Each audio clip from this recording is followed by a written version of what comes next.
Shall we start? Good morning, dear Danubians. Welcome to our webinar, Lead Applicant webinar for the second call. We are so happy to have you here in big numbers, which means that we will for sure get very quality projects. Let me tell you that this webinar will be actually the repetition of the first one we had in November last year. Of course, there might be some new questions.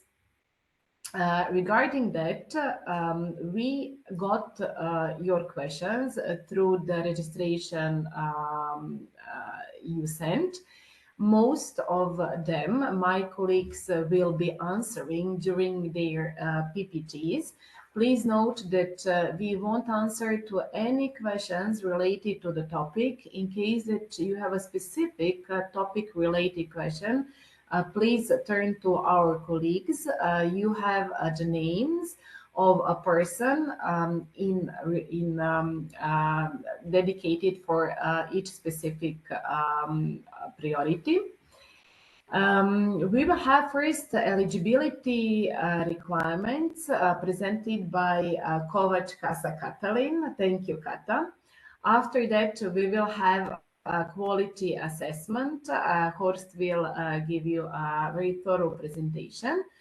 Then it comes the preparation of the application form. It is also very, very important to really nice ladies, Natalia Liholot and Mirjana Petrovic-Arsenic will talk about content and budget related stuff. And then we will have a communication by Michal Pavlik. So it seems all to be for the time being. In case that you have any question, please post it in the chat, and then my colleagues will be answering to it. I also wanted to tell you that this event is not a matchmaking event. I truly believe that you already have your profiles on matchmaking platform. You can find the link to the matchmaking platform on our website. It was really widely disseminated information. From what we can see is that you are really partnering. There are a lot of meetings ongoing and quite some nice ideas. So please use this matchmaking platform for those purposes. We invite you to make your profile there, and then we do hope that you will find proper partners or handle some project ideas and how to join them. So that is all. Please have in mind that the 3rd of April is approaching. And we hope that we will be meeting in future. So, Kata, now it's your turn, and please let us know more about eligibility requirements, which is actually the first step to submitting a successful application form. Thank you, Miri. Good morning to you all. We are happy that you are all here, and I will now start sharing the screen for the presentation.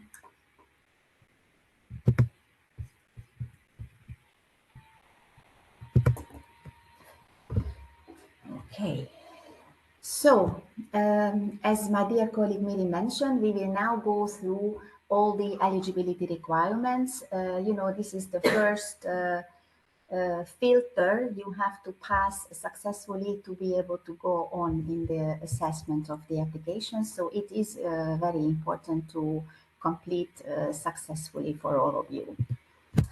A little abstract here for you to see what we will cover during the presentation. We will check the nature of the eligibility check. We will discuss the related consequences of this eligibility control, and then we will go through the criteria one by one, and we will also discuss how these criteria can be met. So this eligibility eligibility assessment is actually confirming to the applicant the correctness of the submitted information and documents. You have to perform this in timely manner, so you have to respect the deadline, and also in formal manner, which means that you have a complete application, so the application form is fulfilled and you attached all the necessary annexes. We will go through these one by one. Very important is that the eligibility criteria are of knockout nature. So it means that we don't have space for interpretation. This is not subject of interpretation, which means that the possible answers for the criteria are either yes or no. Very important, so that it's very clear for each criteria that you can fulfill the yes with the answer. This eligibility check is carried out by MAJS and is assisted, we are supported by the Danube Region National Contact Point colleagues. We have altogether 9 criteria for the overall proposal and 3 criteria on the level of the partners. If someone is failing to meet an eligibility requirement, it can lead to 2 options we have here: to rejection of the whole proposal in case the criteria was not met between 1 and 9. We will see one by one which are these. Or we end up with the rejection of a partner or several partners who didn't meet the eligibility criteria, which are listed between 10 and 12. You can check all these criteria in the applicant's manual. You have it here on the bottom of the slide on page 38. Okay, so. Oh. I am in presentation mode. Colleagues are telling me that the slides are not moving, although I am moving them. Maybe is it now? Maybe you can try to stop sharing it and reshare it again. Okay. Nothing. I try again. Here, share again. Share. Screen. What did I put full screen? I try with full screen. This one. Oh, it's not connected, yes, at the moment.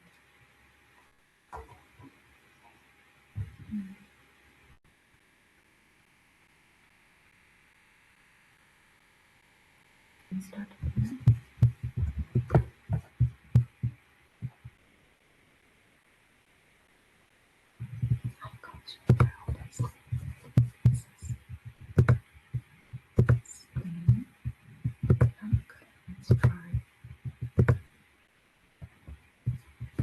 Is it now maybe visible?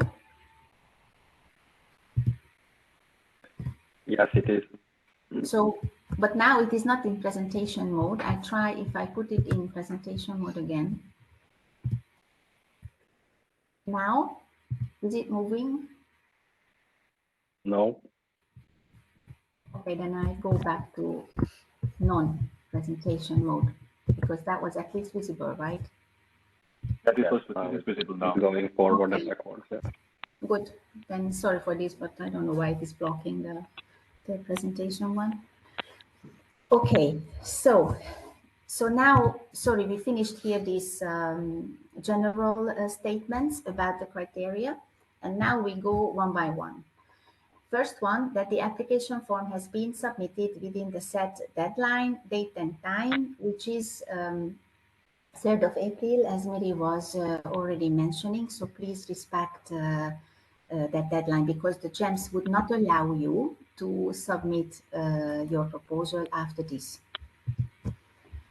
Second criteria, the application form has been submitted through this program monitoring system. This is this GEMS, you all know. So as I mentioned, it will not allow you to submit the proposal beyond this deadline. So please be sure that you don't leave even you think minor final tasks to the last moment, as GEMS might be overloaded, or as we now receive, we're experiencing some technical problems. You might also have those on your side or on GEMS side. So be sure that you really have enough time for the submission also. And please make sure that the application is really submitted in GEMS. So you can check if you go to your proposal, there will be a status of the application and it should be submitted. Okay, so you can have the check and submit buttons. You can run pre-submission checks through the system, but then you have to make sure in the end that you pushed the submit button and you have the submitted status in the end. Okay, third criteria, that the application form is compiled in English. We now didn't receive questions for this, but previously, yes. So we only use English. English is the official working language of the program. So we don't need any documents, any annexes, any content in other language than English. The fourth criteria is about the partnership, that it shall be composed by at least 3 financing partners from at least 3 Danube Region Program partner countries. Very important that out of these partners, at least one partner shall be a beneficiary from an EU member state. Now, for relating to this criteria, we received a question.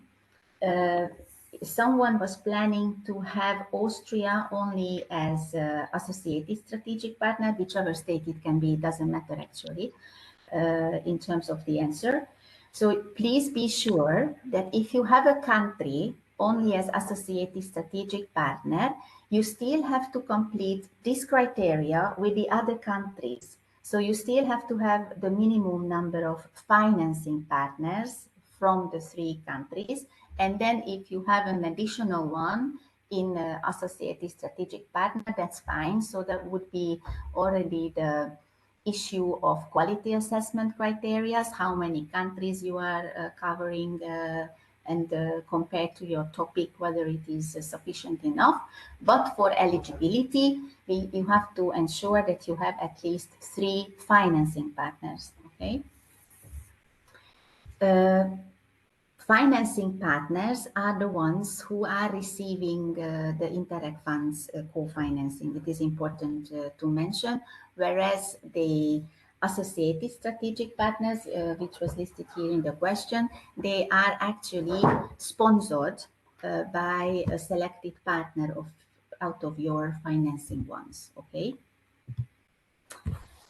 Number 5, lead applicant is an eligible beneficiary. I mentioned in the very beginning, all eligibility of organizations who are applying will be checked by the respective national contact point colleagues, because they know very well the national background, legislation, legal status issues. So that is not run by the MAJS itself.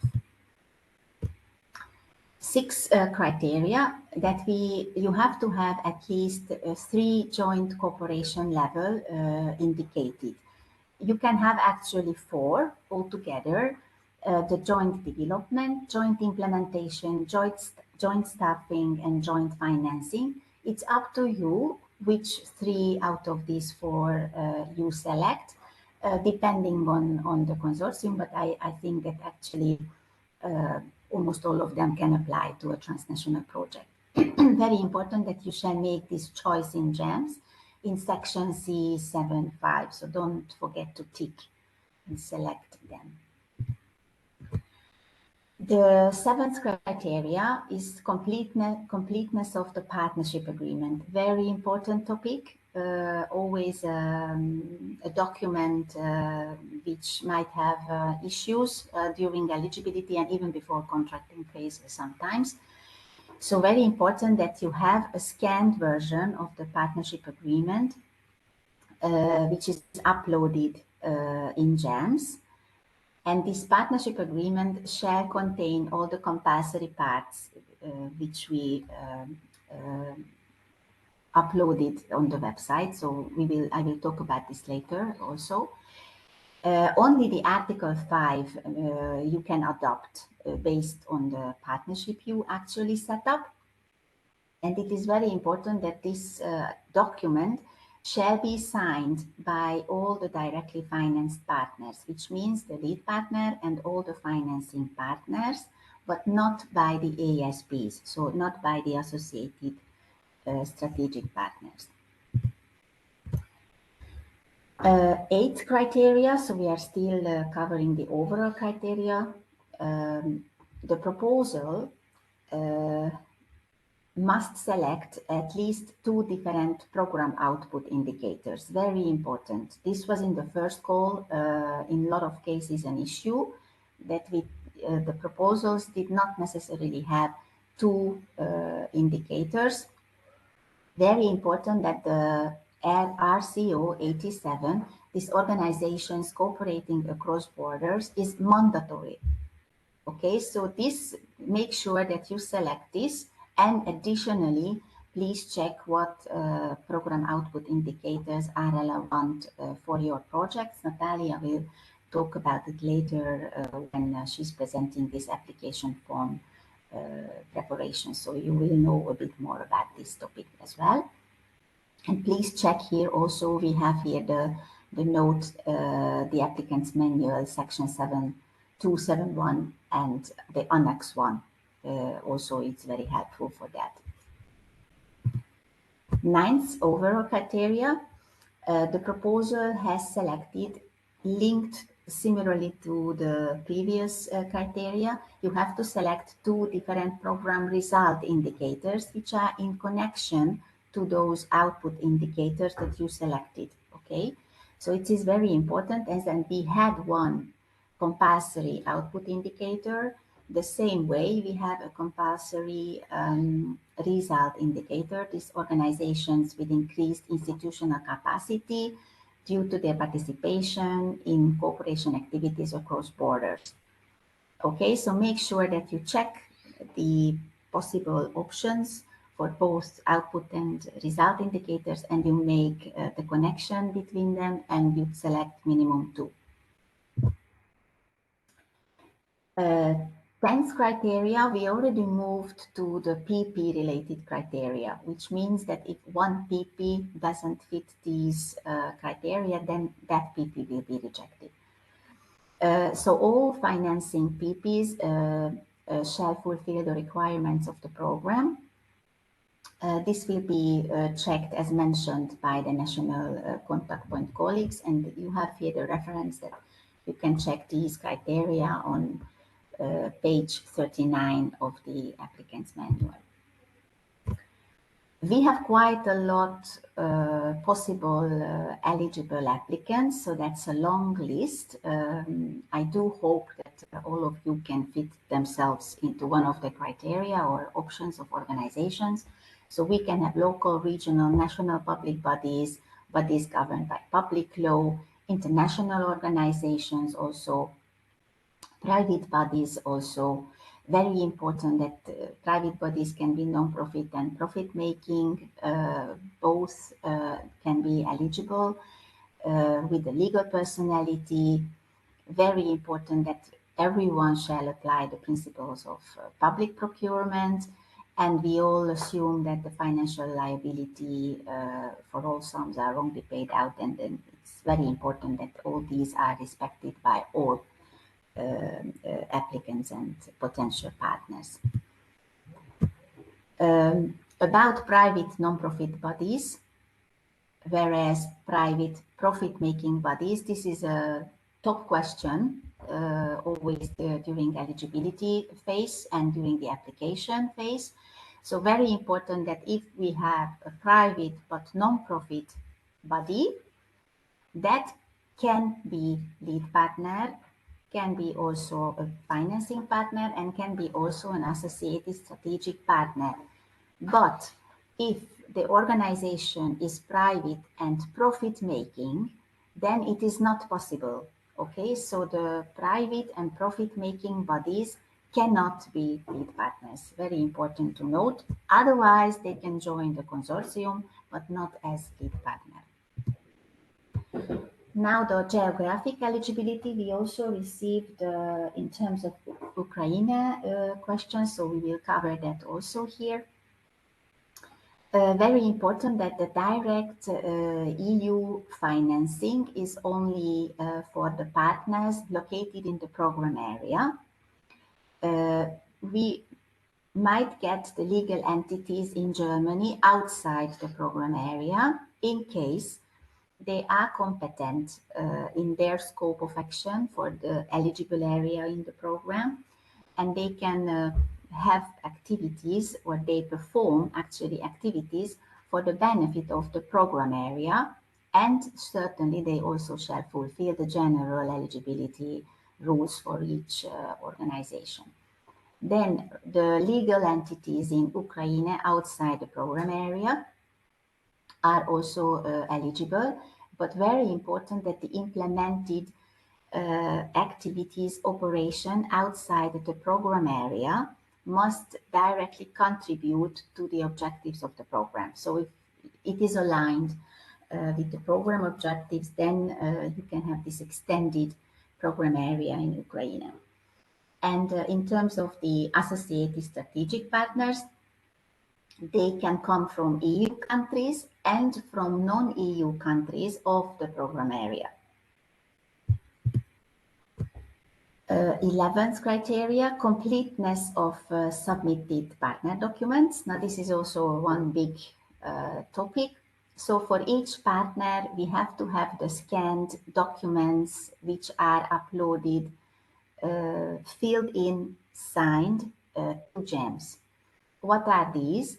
The declaration of co-financing, the state aid declaration, the declaration for international organizations. This is certainly not compulsory. It is only to be uploaded if it's applicable to that organization. And we have the lead partner confirmation and signature. This is only for the lead partners. So this shall not be prepared by the financing partners. The 12th criteria is the completeness of the submitted associated strategic partner documents. It's quite easy, not very complicated, but each associated strategic partner shall have a filled-in, signed and scanned declaration, which is uploaded to GEMS. So with that, they are actually confirming that they are interested to participate in the project, and also the planned task or contribution shall be shortly described in that declaration. We received also a question related to this. This is actually, someone was asking whether we need a letter of intent. We don't need letter of intent, we need this. So we need this associated strategic partner declaration.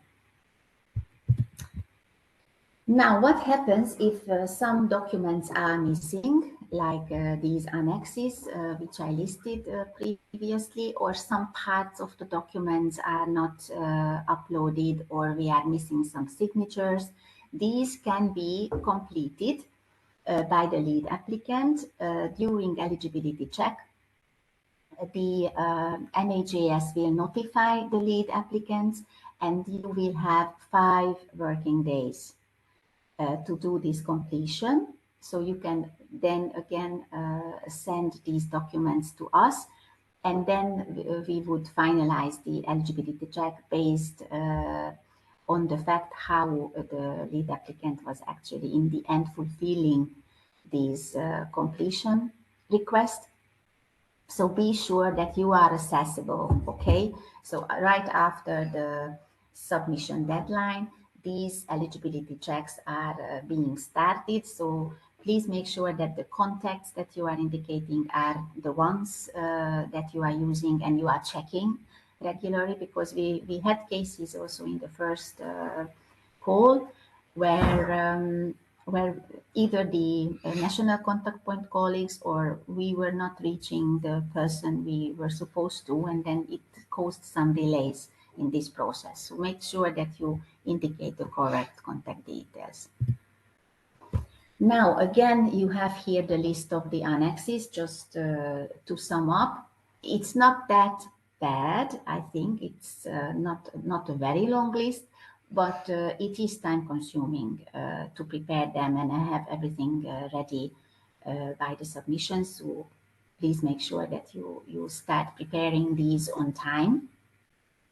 So again, let's have another look again. So we need the lead partner confirmation and signature. This is filled in and signed by the lead applicant. Then we have the partnership agreement. It is one document, and then after the document, the content part, the text part, the signed sheets are following. Each sheet has the partner on the top and then lead partner on the bottom. So make sure that you have each pages signed and filled in and uploaded to GEMS. But then we have the declaration of co-financing, also has to be filled in and signed by each financing partner. Please make sure that the content of the declaration of co-financing, so your legal status, the type of co-financing you are providing, the source of co-financing, where you are providing it from. It can be private, public, or state source. Please make sure that the information is the same in GEMS, where you are indicating it at the partner, and on the declaration, because this is also a very hot topic during an application phase, that these declarations are not always in coherence with the information what is included in the GEMS application form sections. Then the state aid declaration. It has to be filled in and signed again by each financing partner. Please make sure that there is a box that you actually fill in each box with ticks or X's, however you want. We don't mind how you sign it or indicate the content which you choose, but please, we shall know which one you indicate and fill in all boxes. Declaration for international organizations. So this is not mandatory. This is only the case if it is applicable for that partner, but same, it has to be filled in and signed by the respective financing partner. And then we have the last one, the declaration of interest for associated strategic partners. Again, this also has to be filled in and signed by each ASP partner, if you have such partners. So this is also not mandatory, but I would suggest you to have these, because if you have associated strategic partners, you can actually reach a better impact with your project. Now, all these templates of the annexes can be downloaded from the DRP Second Co website section. As mentioned, this is a time-consuming process to prepare, so please start it as soon as possible so that you have all the signatures done and all the infos filled in. And as mentioned, but I highlight it again, only the scanned documents have to be uploaded to GEMS, so we don't need originals at this stage. Okay? Please avoid the high resolution when scanning annexes into PDF, and you can actually convert or pack these files and upload it in a zip file, or you can go one by one, and for each partner you you upload the annexes, and then we will see that, to each partner which annexes are actually linked. Either way, we will find it, and we will know that you uploaded them. It depends how you try to structure it. Thank you very much for the attention. Now we would go to chat and see whether you have something related to this topic. If not, then I would suggest then, if not to this topic, then we would go on with the presentation and we would answer that question when that topic is presented. And I stop sharing now. Thank you very much. We have a few questions. Start with the first one. Can be from the same country partners. Sorry, Nashwan, would you repeat, please? We cannot hear. Because we couldn't hear. Partners can be from the same country. That's the question. Whether two financing partners can be from the same country? Yes. It's this country coverage. There was also a question, sorry, I didn't mention that, by the number of partners, that how many partners you are supposed to have.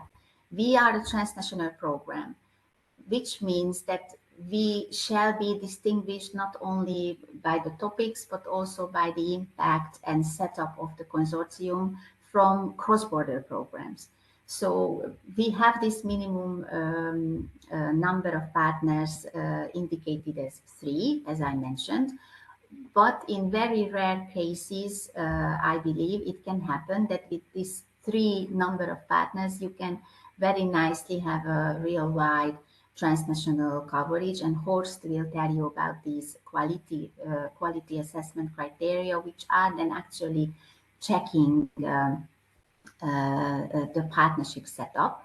So for eligibility, the minimum partner of 3 is enough, but to get higher quality scores, or as Horst will present it for you, please make sure that you really cover a wider territory, which is then very well fitting to your project proposal, because we all want to see that the project is actually delivering some content and real outputs and results for the region. You can have, as the question was, 2 partners or more partners from one country, but please be sure that you have a well-balanced representation of the partners and of the countries. So if it's 2 organizations from same country, make sure that they are maybe having a different expertise or field of intervention. So that's why you need them. So we need the justification for the consortium anyway in the application form, where you can actually justify this setup of partners. Okay, next question. I hope you can hear me better now. Yes, better. Thanks. Okay. Is experience in this program necessary for lead applicant in addition to CBC experience? We have a section in the project management part in the application form. I think also Natalia will talk about it, where you can present your previous experiences. And there is also a section where you can list the previous projects you were managing, and also maybe an option for synergies or capitalization for this project. So this you can actually present and explain in the application form. If someone never had a transnational project, it's not excluding them from applying, but you might receive less scores in certain criteria. Compared to those who are well experienced in transnational projects. But in this management section, you can actually explain how you are trying to back up your organizations, maybe your partners who are now not lead partners but are partnering you, do have transnational experience that is also helping. And certainly you can also externalize expertise, and you can ask for project managers, financial managers to support your project throughout the implementation in case you don't feel yourself very well experienced in this field. Okay, thank you. Next question. Are the ESP partners mandatory? No, I hope I mentioned it during presentation. They are not mandatory, but are suggested to have. So if someone has a very good coverage of financing partners, we are trying to build heterogeneous consortia meaning that you can actually very nicely cover the topic that you are dealing with and the challenges that are related to that topic. And in order to reach better impact, we believe that if you involve higher level institutions on policy level, or you are bringing in those institutions who might be not likely to join you as a financing partner, because that is more on resource side also more difficult, then it's good to have them as associated strategic partners, but it's not mandatory.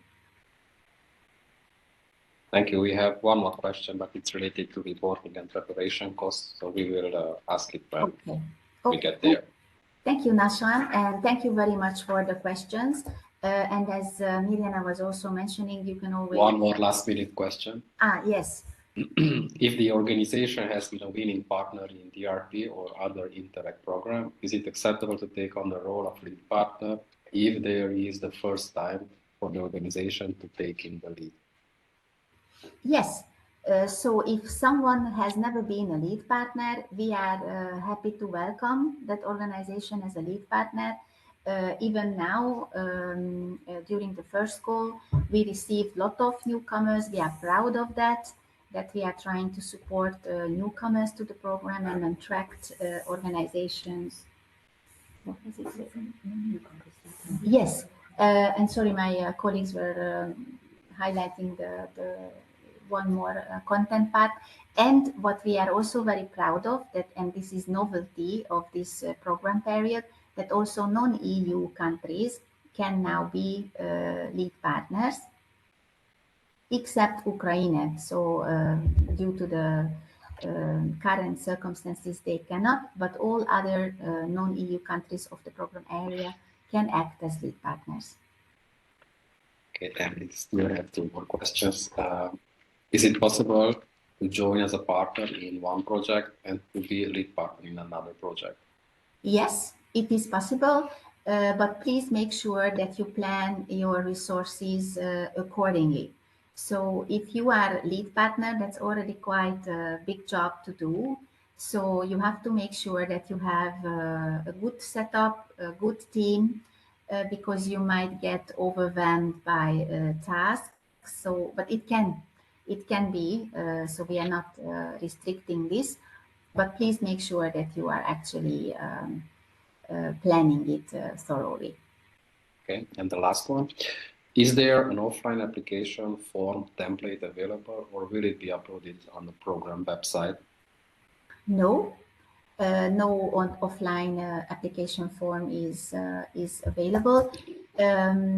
You might share certain, I think I know that you like sharing the content between the partners and then develop the final version like that. We don't have that, so please start checking in GEMS and don't underestimate the time that you need to fulfill all elements of the application form. I think there are sections which might be this co-written by partners, but you can indicate them, you know, the length which is in GEMS available, and based on that they can prepare it for you in any format. So we don't have an offline form. Okay, thank you, Kata. We can go on. Thank you very much, and wishing you a nice webinar. Thanks. And good luck. Yes.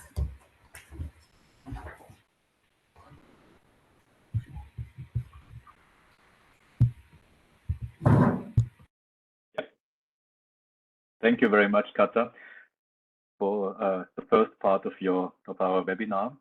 It's now up to me to continue with the presentation. I will first try to stop my video because of conference, and then I will share my screen with you. So please, if somebody can confirm that you see now my screen in full screen. Yes, I can see it, Horst. And is it moving?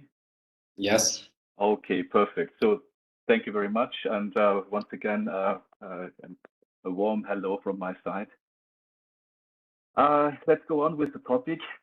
I will try to tell you some hints about our quality requirements for the second call, because this is then the second step after the eligibility assessment. We have our quality assessment, and this is of course based on certain criteria that are always linked to specific objectives and results of the Danube Region Program document. All of these criteria are common to all priorities, and the assessment will be carried out by us in the Joint Secretariat of the Danube Region Program. We have here two quality criteria groups. We start with strategic criteria. Here we highlight the contribution to the program's objectives and to the program's results. And secondly, we have the operational assessment criteria, where the viability and feasibility, the value for money in terms of resources used against delivered outputs and results are to be assessed. Each criteria group is assessed on the basis of different criteria, with each being scored from 0 to 5. Plus, in certain for certain criteria, we have a weighting system. So this was just a development of our experiences in the first call, where we saw that we definitely need for certain criteria some special weights.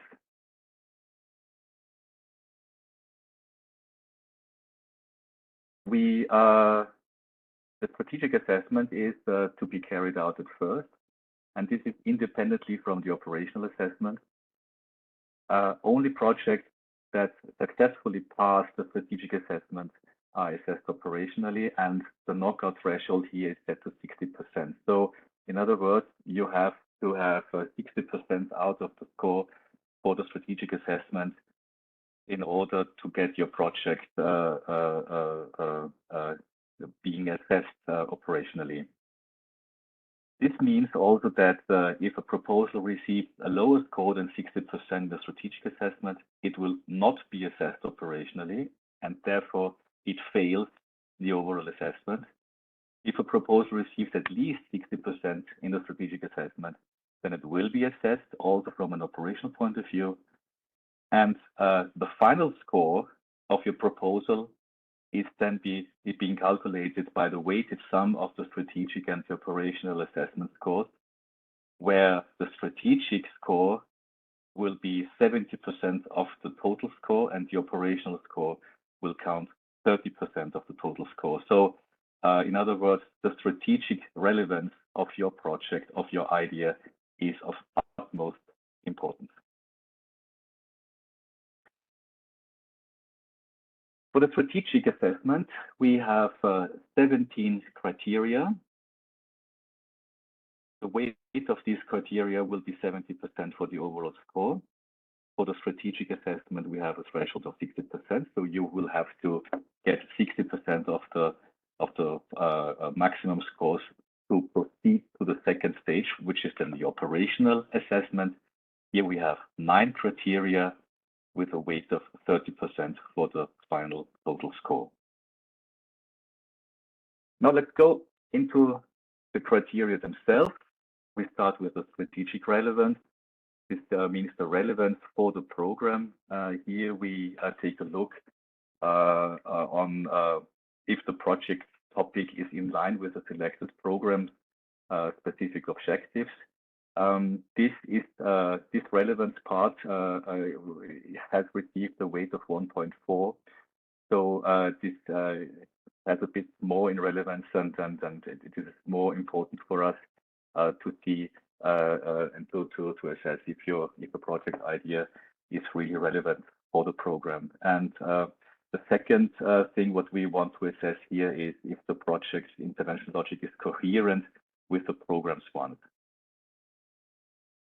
When it comes to shortcomings here, so it is possible that the project topic doesn't meet the requirements of the selected specific objective, or the project topic would be better fitting to another SO of the program. This is what we can inform you in some certain cases, or the project touches not just one specific objective of the program, but is a combination of various specific objectives, which would also be a shortcoming here under the relevance point.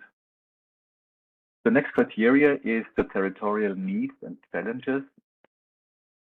Here we assess if the territorial needs and challenges are clearly and coherently described and addressed. We put a weight of 2 here, which directly indicates that we think that this question is quite important. A second thing is that the capitalization of relevant previous projects and synergies with ongoing projects and bringing added value to them is demonstrated.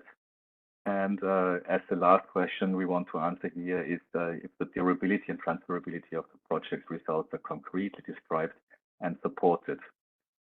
Shortcomings here could be that the general needs of the entire region are presented without any specific project-related information, focusing on the targeted area by the project, or that there's a mismatch between the described needs and challenges and the planned activities, or that there is no clear information about the status quo. So we don't know about past initiatives or relevant results of previous projects. So this is not really highlighted and explained by you, or if there is not enough concrete information about the provisions concerning durability and transferability. So all that could be shortcomings here in that criteria. The next criteria is the intervention logic itself. Here we take a look if it is coherent in terms of the definition of the objectives and the expected outputs and results. And if it is coherent in terms of the link between the objectives, expected outputs and results, and the link between the needs of the target groups and the proposed output results shall also be coherent. And we also take a look if the envisaged activities can realistically reach the planned outputs and results. Shortcomings here could be that the intervention logic lacks the internal coherence, or that the described activities cannot logically lead to the achievement of the project objective, or that described outputs cannot logically contribute to the achievement of the envisaged result.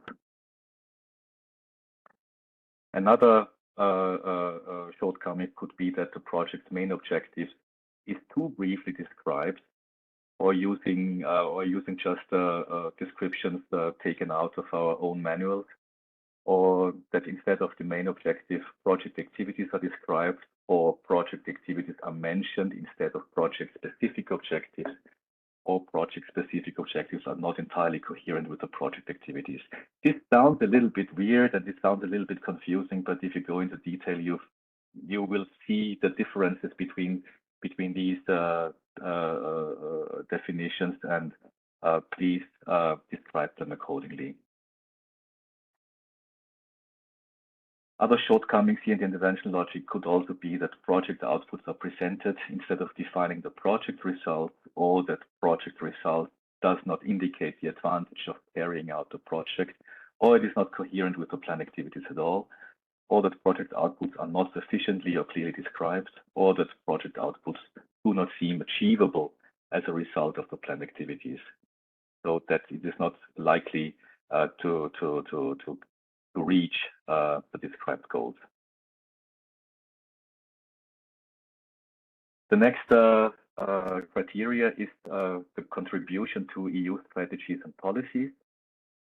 Here we take a look on the relevant EU strategies and policies, not the EUSDR of the thematic field, and you have to address and to contribute to them. And we also take a look on the relevant EUSDR priority areas and targets, which have to be identified by you, and you also have to explain to us that you contribute and embed this to your proposal. Shortcomings here can be that unrelated strategies are mentioned, or project contributions thereto does not seem realistic, or that inappropriate EUSDR targets are listed, or project contribution thereto does not seem realistic, or that there are no specific actions proving the EUSDR is embedded into your proposal. The next strategic relevance criteria is concerning partnership composition. Here we want to assess if you have the right mix of countries and competences for the project topic and its geographic focus, if relevant, of course. We also assess if the role of the partner is balanced and relevant for achieving the main objectives, and we also assess if non-EU EU countries are involved. This again has a very important weight of 1.4. Common shortcomings could be that the geographical coverage is limited, even though the addressed topic is relevant for a wider area, or that partners do not have the most appropriate competences to implement the planned activities, or that some relevant sectors or levels of governance are simply missing. Sometimes the partnership composition favors just one or two countries, which is against our transnational approach, and that benefits of the involved countries vary to a significant extent. So, and as last shortcoming, we indicated here that the partner's involvement is not coherent with the expertise. The next criteria is concerning transnational cooperation. Here we assess if the project's transnational dimension and impact is demonstrated through the geographical coverage and the planned activities and output. We put here a weight of 2. It shows you that we think that this question is quite important. And we also assess that if the added value of the transnational cooperation is clearly demonstrated in comparison to a national or cross-border approach. Possible shortcomings could be that the project activities are not jointly implemented, or that they are not harmonized, or that the project transnational impact is limited due to a restricted geographical area covered by the partnership, or that project outputs do not have a transnational impact. It's just a local or a national relevance, or that the added value of the transnational cooperation is not clearly demonstrated. The next criteria concerning the strategic relevance is concerning target groups, durability, transferability, and horizontal principles. Here we take a look on the relevant target groups, if they are clearly identified, listed, and involved. We also take a look on the integration and the use of project output by the target group. We give this a weight of 1.6. And we also assess if the contribution to the program's horizontal principles is coherent with the overall territorial needs and with the program's and project's objectives. This has a little bit a reduced weight of 0.6 because this is a simple approach in the description. What kind of shortcomings are possible? Well, you could mention inappropriate target groups, or maybe it is not clear how the target group will adopt or use the project outputs. So we need a firm description about your ideas, how the target group will uptake your results. And it's also possible that the project contribution to the horizontal principles is not presented in the light of actual activities. And then we come to the operational relevance criteria. We start here with the question of the work plan. We take a look if the timetable and the spending forecast are realistic and coherent. We put here a weight of 3. This is extraordinarily high. We take a look if there's a clear link between the activities and outputs, on the achievable activities and outputs, and we take a look on the readiness to be implemented. And we additionally assess the activities themselves. If they are described in detail, this means how, where, when, and by whom they will be and shall be implemented and developed. And if this all is balanced in terms of geographical implementation, and we put here a weight of 2. Possible shortcomings, well, the time plan is not realistic, too short, too long, or it is not coherent, so the sequence is illogical. In general, the work plan is not coherent, or the project does not seem to be ready for implementation. The next operational criteria is concerning the project management. we will take a look on the management structure, if it is clear, transparent, efficient, and effective, with a weight of 2. And we take a look on a lead applicant's capacity in terms of knowledge and resources to manage EU co-financed projects, and if this is demonstrated, or at least if adequate measures for management support are ensured. So if you, for instance, hire external expertise to make the project management. Common shortcomings here might be that the managing structures are not proportionate to the needs of the project, or tasks are not clear. It also could be that effective internal communication is not apparent, or that quality management structures are missing or procedures are not clear, or simply that the lead applicant is less experienced in implementing and coordinating EU projects, or lacks necessary capacity to manage the project. The next operational criteria is concerning communication. Here we take a look if communication objectives are clearly linked to the project-specific objective. This has also a weight of 3. And we take a look if communication activities and deliverables are appropriate to reach the relevant target groups and stakeholders, with a weight of 2. Shortcomings here could be that communication activities are not well tailored to project objectives, activities outputs, and the type of address stakeholders or target groups. And another shortcoming could also be that not all project partners are involved in communication activities.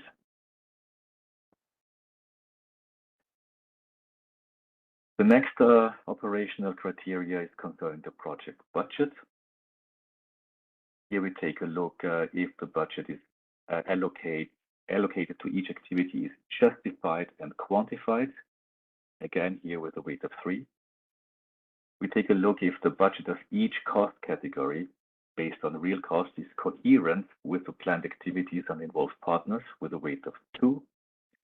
And we take a look if the partner's budget is consistent with their involvement in the activities, again with a weight of 2.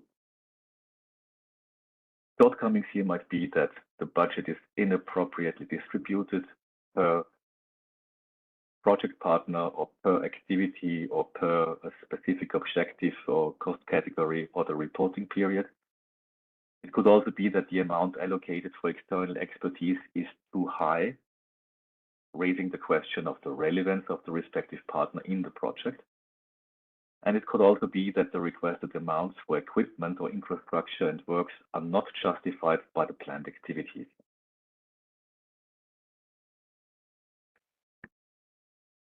So we are now through the certain criteria, as mentioned before. After we have these strategic and operational assessments, we calculate final score. The final scores, I repeat once again, the strategic score has 70% of the final score. The operational score forms 30% of the final score. And if the proposal scoring overall less than 60% will be recommended by the MHES for rejection. And when proposal scoring overall over 60% will be subject to further discussion, and the final decision will be taken by the MC. And the final decision on financing the proposal will be taken by the MC based on the result of the technical assessment, the ranking list, and of course, the funds available. Thank you very much for your attention. I will stop now my presentation, and I will ask my colleague if there are any questions. Other questions were answered in chat, as I see. So I suggest to continue. Okay, so I will overtake then my part of the presentation from Horst. Thank you, Horst. Thank you, Nashi. There were some questions in chat and they were already answered. My part will relate to how to fill in the application form in GEMS, and then my colleague Miri will also touch upon the how to fill in the budget in the application form, and the eligibility of expenditures. In order to show you more concretely, I would like to say that this will be partially a presentation and partially we will go into the test version of GEMS. I will share the screen just for you to understand how to get access to GEMS. Look, just a second.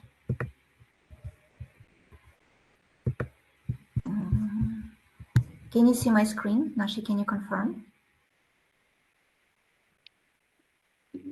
Not yet. I can see yet. you. Okay, strange. Just a second.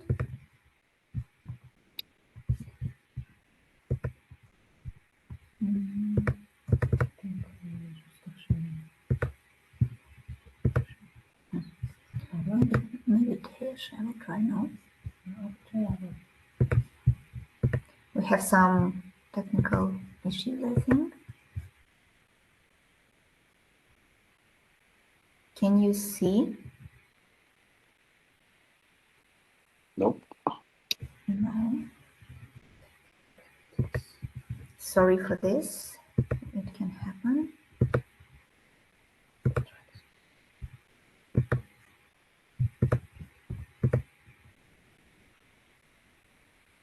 And now? No. It's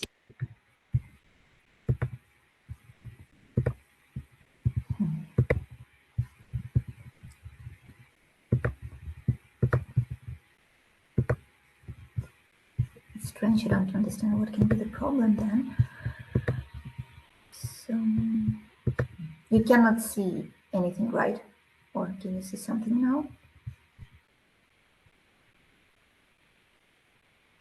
Program website page should be. Program website page. Can you see the program website page, Nashi?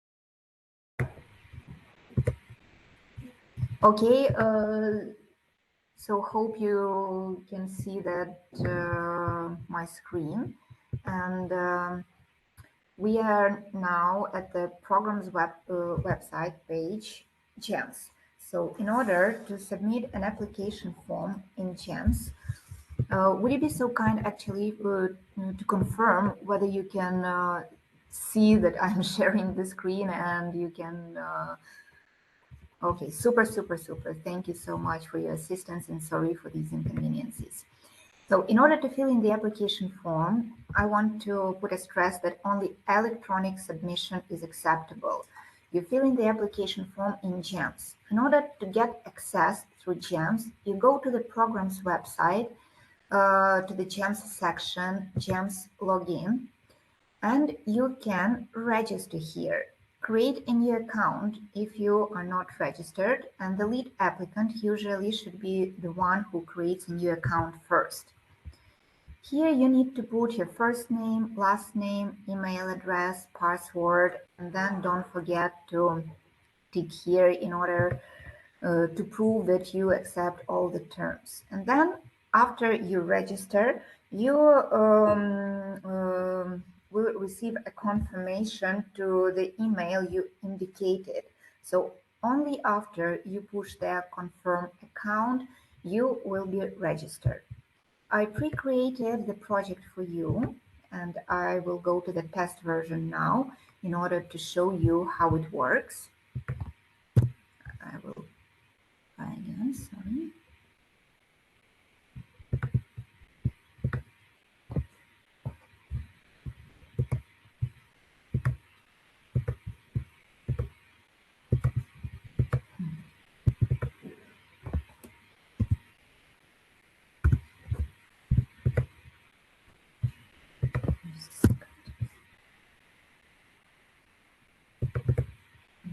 Okay, sorry, perfect.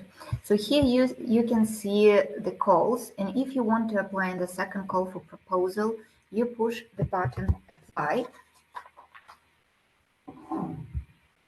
Here, you need to indicate the project acronym, which actually can be modified afterwards before the submission of the project proposal. And the system will give you automatically the number of the project. Here you can see I have pre-created the test version, which indicates the project ID, the acronym, the priority, the specific objective you're applying in, and the status of the project, which is currently draft. When you submit, the status will be changed to submitted. At this point, the system will give you automatically, the version will be automatically v1.0. The lead partner can grant privileges to other project partners, co-creators, and collaborators. Going down at the very bottom, you can see the section project privileges. And here, those registered users can be added by pushing the button plus. You can put in the email address and grant different roles. Such roles can be view, edit, and manage. Manage function belongs for the most part to the applicant or the party who will submit the application form. Edit function will give a right to work on the application form in different sections to modify something. The view function will give only the view privilege. Actually, the partner or the collaborator will be able only to read and to see, but it will not be able to add some parts to submit the proposal. And of course, there are these icons, trash icons, so you can actually delete by pushing this icon. Don't forget to save regularly the changes, the modifications you did in GEMS. So actually, do not use enter button. Do not leave the system without saving something because it may lead to the losing the data. It is actually very important to understand. And what I want to say that it is possible for different users to work at the same time on the same application form. When working in parallel, users have to make sure that they are not working simultaneously in the same section or subsection, as there's a risk to overwrite information. So if you decide to work together, you have agreed in between yourself which part will be done by which party at this point of time. Don't work at the same time at the same section. Many fields are self-explanatory in GEMS, and many fields are filled in automatically. An important thing to point out is that when you create partners, specific objectives, the order of them will be the same, outputs and activities as well. The order will be the same as you included them. If you want to change the order of the partner-specific objectives, activities, outputs, you need just to delete and to write again or to manage it again. The project identification, here you can see the automatically generated project ID, the name of the lead partner organization, which will be taken automatically from the project partner section B. Here you can include the project acronym, project title, the duration, which is maximum 36 months for the second call projects. And basically, if you decide to go for it can be less, but the maximum duration is 36. And the system will, of course, propose periods. And an important thing for you to understand that the second call for proposal is different from the first one because first of all, it's a one-step procedure. You will have only one chance to prepare a full application form. And be aware that for the second call, priority 1 and the specific objective 2.1 are closed. So actually, if you even decide to select those priorities or specific objectives, the system will not allow you. Priority 1 is not accessible, and if you go to priority 2, 2.1 will not be there. So you can select the priority, then the specific objective your project relates to, and here you need to provide a project summary, which should be an overview of your project, general overview. You need to highlight main characteristics, strategic directions, and envisage main achievements of the project. Don't forget to save regularly if you had some modifications. In section A, project overview tables are automatically generated. Project budget overview, project outputs and result indicators. So actually everything will be taken automatically in this section. So here you do not need to fill in anything. As for the project partners section, project partners can be added by pushing partners overview, clicking to add new partner, and here you can fill in all the data, and don't forget to select the role of the partner. It can be the lead partner or partner. I have pre-created project partners just for you to understand, and in the same way you can delete partners pushing the trash icon. The identification of the partner, you should select lead partner, the name of the organization, the abbreviated name, the name in original, the name in English, the department, unit, or division can be indicated here as well if relevant. The legal and financial information. Here you can select the type of the institution. It can be different public institutions, sectoral agency, etc., higher education and research organization. The legal status can be public or private. VAT number should be indicated, and also about the question about VAT. Is your organization entitled to recover VAT based on national legislation?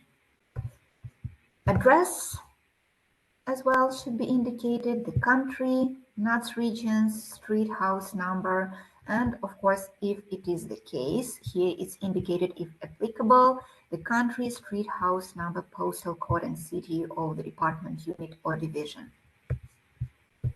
You also need to indicate the contact of the legal representative with the name and the last name, and the contact person with their first name, last name, and what is very important, especially for the lead partner, to double check the correctness of the contact information of email address and the telephone number, because this email address will be used for correspondence if something will be needed during completion check, during eligibility check, the award letter, if the project is successful, will be sent to this email address. So it is very important to have a correct information here. Then we can see another tab, which is a motivation. Here you need to provide an information about the role and the thematic competence of your organization. So basically each partner will have the same tabs, identity, address, contact, motivation, but in the motivation section, the last one is applicable only for the lead partner. It's here the lead partner will have to describe organization's experience in participating in and or managing EU co-financed projects or other international projects. So here, basically, other partners, other financial partners, there is no need for them to fill in this last section. You have questions which will push you to what should be written in each section, basically, and there are like good things, because if you read and if you reply to these questions, it will give us an exhaustive information on this particular field. For example, which of the organization's thematic and territorial competencies and experience are relevant for the project?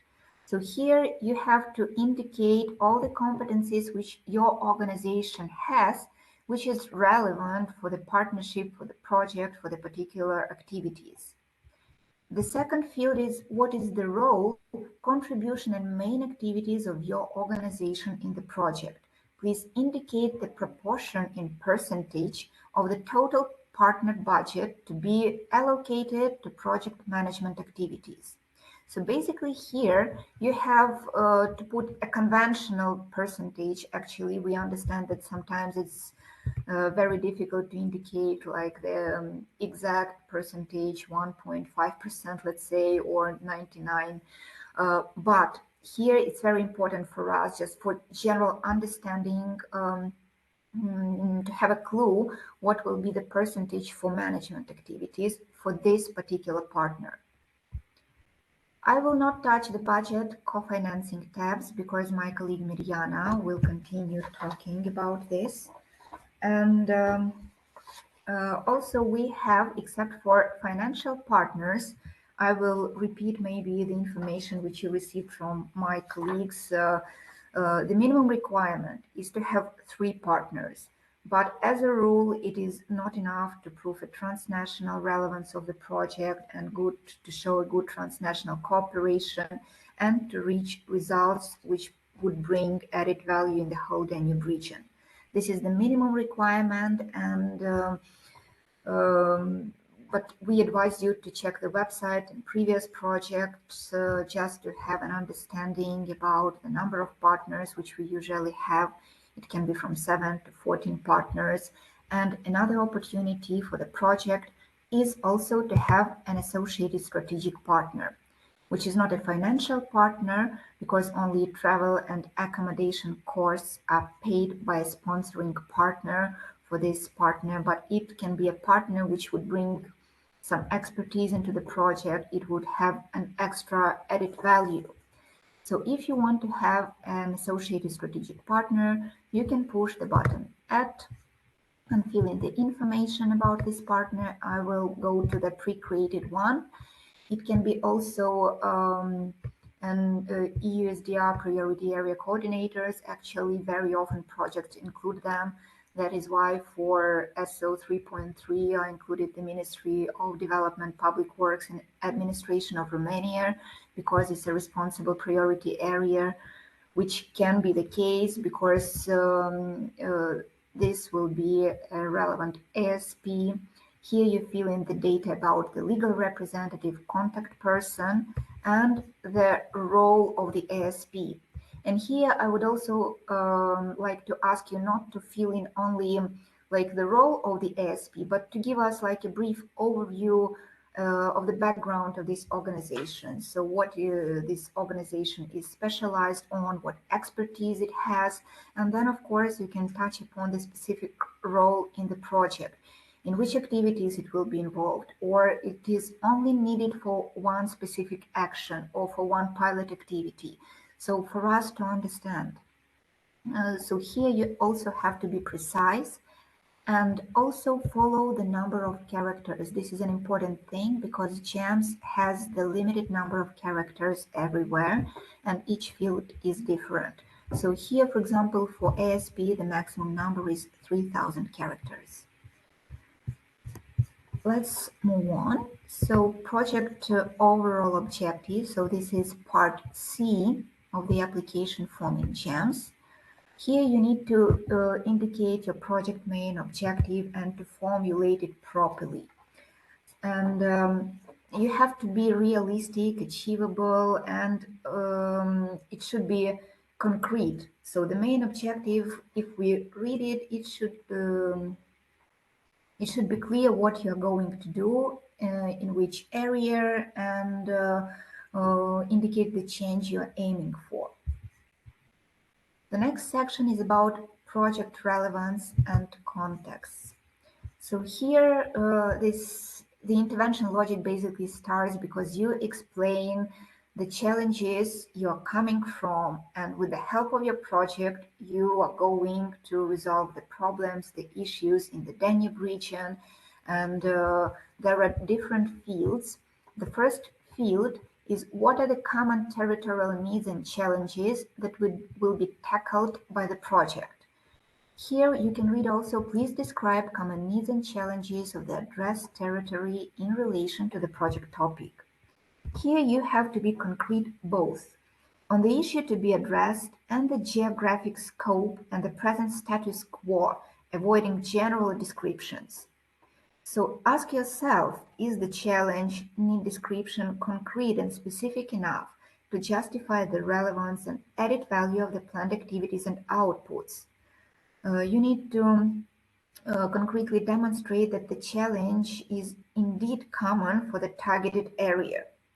Is the challenge need description clear and concrete enough to demonstrate its linkages to the project objectives, activities, outputs, and results? Make sure that EUSDR is embedded at the level of common territorial needs and challenges.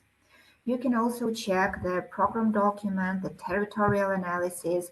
Maybe it will also help you to draw these challenges and needs in your application form. The next section, C2.2, here you need to answer the question, how does the project tackle the identified common challenges and or opportunities, and what is new and innovative about the approach and the project tackles? So actually, your project should be innovative. You should explain what is the added value of your project. You should identify the concrete approach and related measures to address this common challenge. And here you also need to demonstrate concretely the relevance and the added value of the project activities and outputs compared to what is existing and how concretely this would improve the addressed situation. Section C2.3 is why is transnational cooperation needed to address the identified needs and challenges? So is the transnational dimension of the addressed challenged issue and the territorial scope clearly and concretely demonstrated? Why transnational cooperation needed instead of working on country local level? So very often projects mix up cross-border cooperation projects, which are different by nature, involving some targeted border areas with 2, 3, or 5 countries. So actually it's a transnational cooperation, and you have to justify here why this approach is needed to resolve certain problems in the Danube region. And here you have also to indicate what is the transnational impact that would not be possible to be achieved without this cooperation. The next section relates to target groups. By pushing the plus button, you can select the target groups. It can be different target groups, and we have pre-created ones. With the trash icon, you can delete correspondingly. And in the specification section, you also have to specify concretely if, of course, it's applicable, and you know, if we talk about local public authority, which exactly local public authority, by which activities will be influenced, and how it will be involved. Some contribution of stakeholder groups to be involved in project implementation, types of actors. So here actually you have to be as concrete as possible as well. The next is how does the project contribute to wider strategies and policies? By Add button, you can select from the strategies we have now: European Green Deal, territorial agenda. You can also delete, and I also pre-created EU strategy for the Danube region, because each project should contribute to the EU strategy for the Danube region, because it is a complementary thing, and it's also the part of the quality assessment. So here you need to identify which priority area you are cooperating with, which targets will be reached, or through which actions, through which activities. So be as specific as possible, or if you select other, indicate what it will be. I put it as an example like New European Bauhaus Initiative, which can also be considered. And here you can describe the contribution to this initiative. The next field is C2.6, which synergies with past or current EU or other projects or initiatives will the project make use of. So here also by add button, you can put in the project title or the initiative title, and here you can describe and explain the what this project or initiative was about, to which particular part of this initiative or project your project will be affiliated or will capitalize on, which particular output or result. So be as specific as possible, if it is possible, of course. So for example, if you want to capitalize on the already existing strategy which was produced by a certain project, here you need to specify, and also if it is possible to indicate in which particular activities of the project it will be applied and used. And the last here section is how does the project build on available knowledge. So here you need to describe the experience, lessons learned that the project draws on, and the other available knowledge in the project that project capitalizes on. The next section here we have an illustration that GEMS usually provides us the confirmation button, yes, a warning that you can push and confirm. Don't forget to save regularly, as I have already mentioned, because you can lose data. As for the project partnership section, actually it is super simple theoretically, but it's very important for you to be precise. Here you need to provide like a clear presentation and justification of the partnership in the context of the addressed challenge and planned activities and outputs. Project partners should be, here it should be like a story about your partnership. From which countries are they? Why certain actors are needed? Why these types of organizations are chosen? And why the present mix of expertise and thematic and territorial competencies are in the respective geographic setting is the best to address the specific challenge.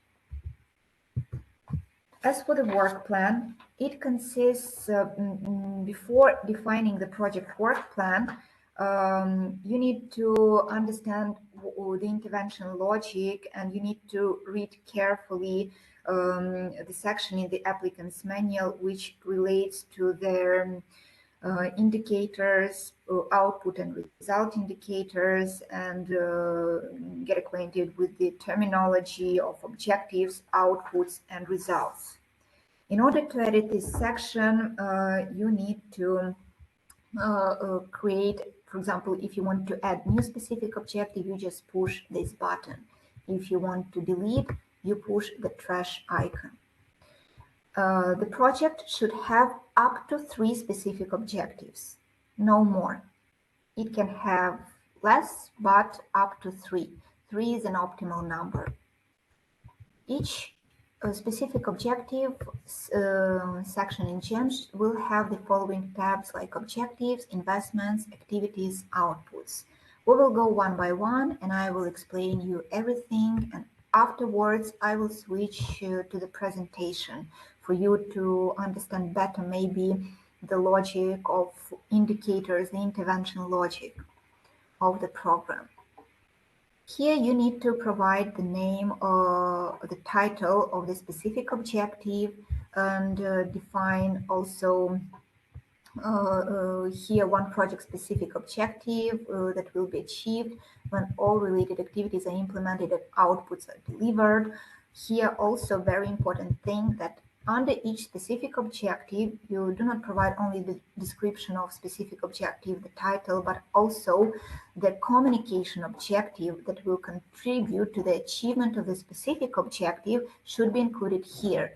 And here, what we expect from you is to identify how, through activities under this specific objective, the target audience's behavior, knowledge, and belief will be changed. So actually, it is a very important thing here to identify, because we do not have like a special activity dedicated to communication only. Theoretically, it can be if you create something big and massive, you will have, and it is needed by your project.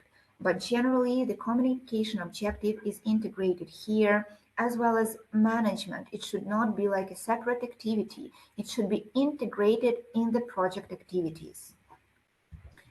It can be the case if the project contains investments.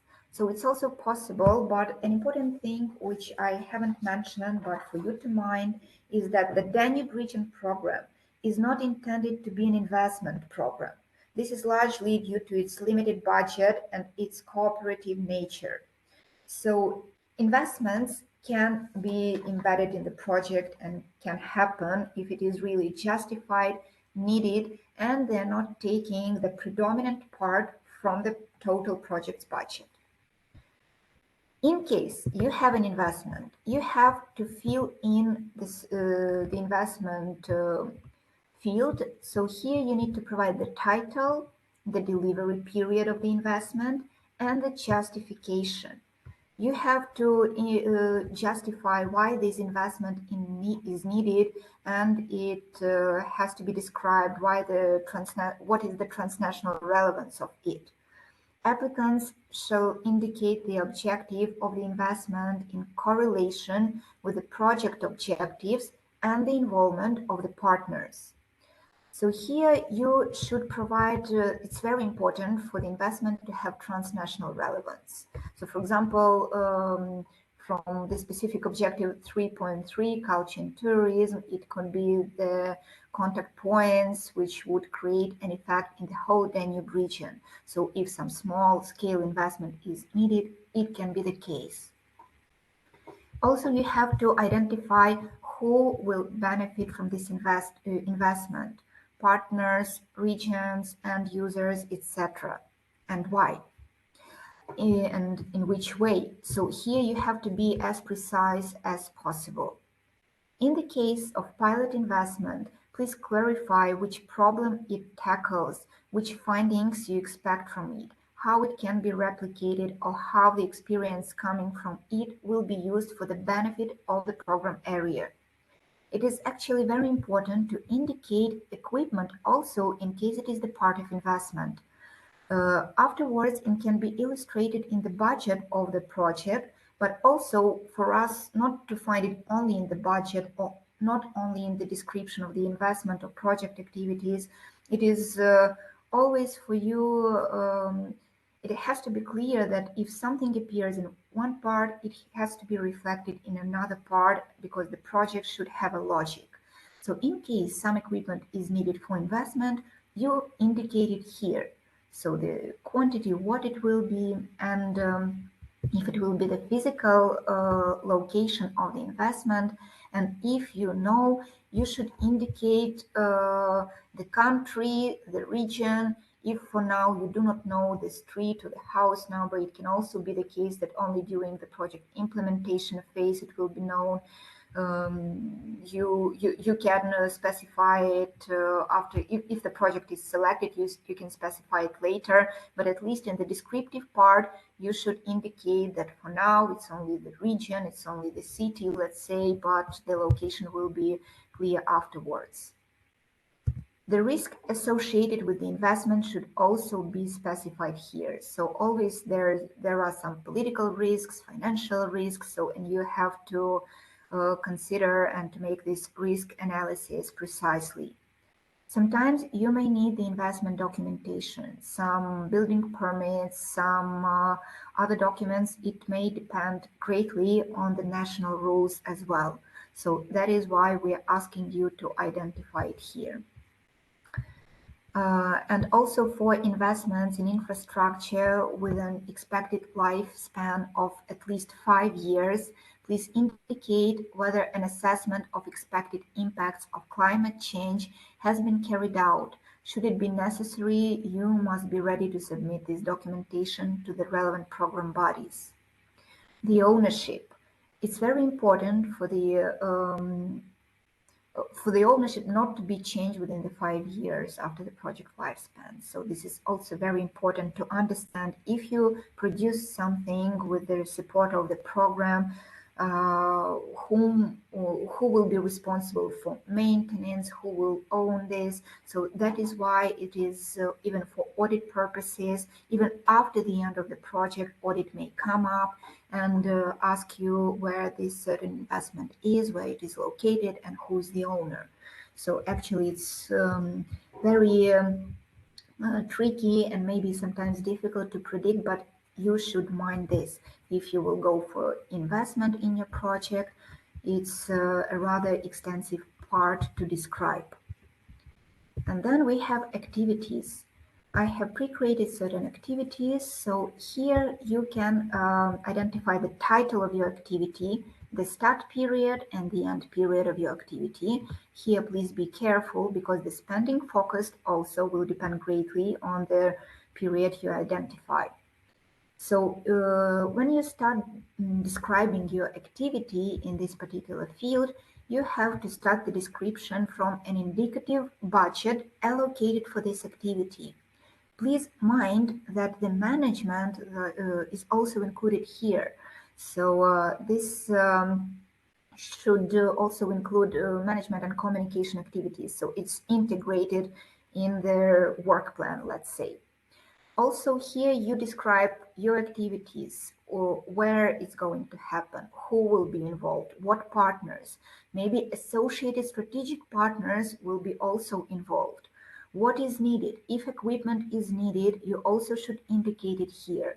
Whether some expertise which is predominant in this specific activity is needed, you also should specify it and you should be as concrete as possible.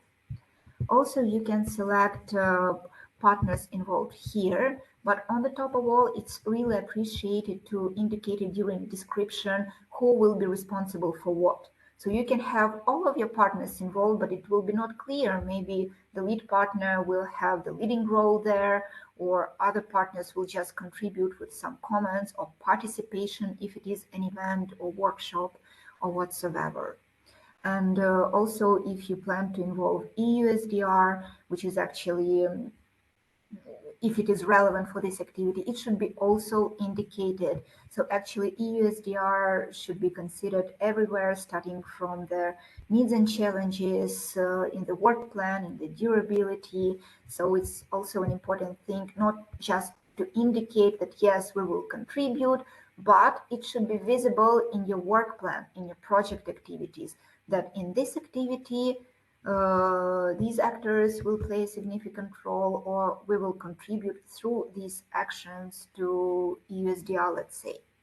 Also, you can have deliverables. Deliverables, they are like milestones, like intermediary steps to achieve your activity. So here, by pushing the plus button, you can provide the title of your deliverable, the description of their deliverable, the number of characters here is, I would say, not enough sometimes, but for you to be concrete, I think it would be enough to have 300 characters, and of course the delivery period. And you can also delete and add activity correspondingly, and you can save changes. As for the outputs, which is the last step here, a minimum requirement for the project to be eligible is to have at least 2 outputs and 2 respective result indicators. So here I indicated one in another specific objective. I also indicated another one. So in total, there should be at least 2 output indicators and at least 2 respective result indicators. Here I would like to go to my presentation because it's important for you to understand how the intervention logic works. Can you see my presentation or no? Or I stop sharing? I stopped sharing, I think so. Not yet. Not yet, good.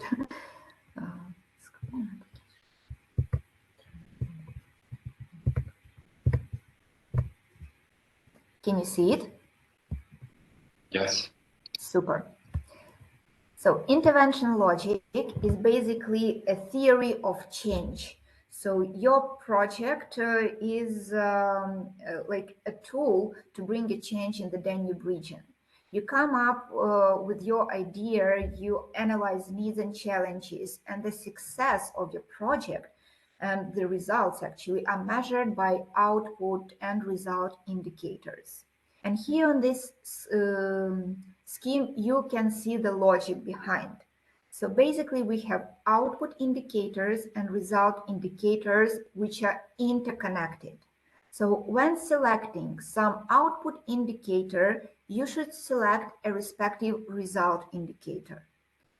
There are indicators which are relevant only for some SOs, but I will come up to them later.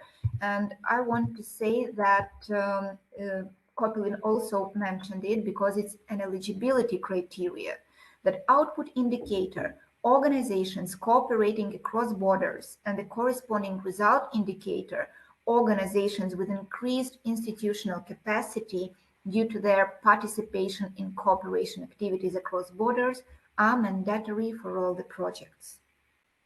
So you have to select these two indicators, basically output indicator and respective result indicator. It's a mandatory one. So by default, if you do not do this, your project will fail and it will not be assessed on quality assessment. There is an output indicator, participations in joint actions promoting gender equality, equal opportunities, and social inclusion, which goes in pair with the result indicator, participation in joint actions across borders after project completion. So, but this indicator is applicable only to priority 3, SOs 3.1 and 3.2. The program output indicator counts the number of participations in joint activities, joint exchange visits, joint study visits, principally addressing horizontal principles, gender equality, equal opportunities, and social inclusion implemented in the supported projects. So that is why it's because of this social element, so it's relevant for SO 3.1 and 3.2. Public events are not considered joint activities. Result indicator has to be realistically considered. Maybe not all the participants in the study visit during the project implementation will continue also after, but only, for example, half or 3/4. So it's about the quantification of the result indicator because it mentions participations in joint actions across borders after project completion. Also, there are some typical mistakes, and here it's very important to understand. When you select the mandatory output indicator, organizations cooperating across borders, and how to count, there you have to provide the target value. And the target value of this output indicator will be the total of your project partners and basically associated strategic partners, those partners who formally cooperate in the project based on written contracts. So very often I met an issue when the project put the target value 1 by identifying, I don't know, common agreement of all the partners. No, the quantification here should be the total of project partners plus associated strategic partners. As for the respective result indicator, which is organizations with increased institutional capacity due to their participation in cooperation activities across borders. So here it is not so simple actually, because this indicator, result indicator, measures the number of organizations that actively participated in cooperation activities of a project across borders and consequently increased their institutional capacity. So here you can indicate, of course, it should be project partners and associated strategic partners. but as well it can be organizations which are not involved in the partnership, but actively participated in cooperation activities, projects across borders. So organizations should be really active.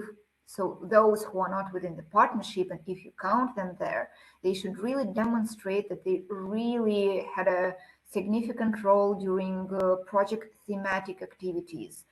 They undergone some kind of learning process through project activities. They should not be counted more than once. This double counting should be avoided, definitely, especially it relates, if it is a university, it's one university, one legal entity, but some different departments participate. You should not count each department of the university, but a university like one legal entity. So it should be one, not like 5 departments from the university. It's about how to count targets as well. So here it is basically the same, and in order the organization to be counted there, it should increase its institutional capacity in the thematic field of the project. Another indicator is strategies and action plans jointly developed. So here it's very important to understand that in order for this indicator to exist in the project, you have to develop jointly within the project strategy or an action plan. Updates of existing strategies or action plans cannot be counted under this indicator. Strategies and action plans should be counted only once. Also, do not avoid double counting and count them separately. If you have one strategy, it's one, and then separately 5 local action plans or some local action plans which you have. And action plans, they are like steps to implement the strategy. You cannot have action plans without a strategy. You should have a strategy, and then you can have action plans, which will be like step-by-step actions when you want to reach the targets of the strategy. And also please check the understanding and what is the strategy, what is the understanding of the strategy by the program. So the jointly developed strategy should reflect the common vision of the Danube region in the specific field. They should aim at policy integration in the Danube area in the targeted field. So they should be like policy drivers, so to say. It should not be like a guidelines or policy recommendation. If you mean this, it should not be counted here. Of course, you can have guidelines and policy recommendations, but it can be deliverables. Do not count them under output indicator. And of course, it should be connected with the respective result indicator as well. As for the output indicator, pilot actions developed jointly and implemented in the project, you should understand that the pilot activity is something which has an experimental nature. You create something within your project activities, and you want to try it in life, like to test it, whether it works or no. You produce some products, methodologies, or tools. So, and you need to have a live demonstration, whether it works or no, whether organizations or target audience will be able to use it in the end. So that is why you can pilot something, and also be very important when you select target areas.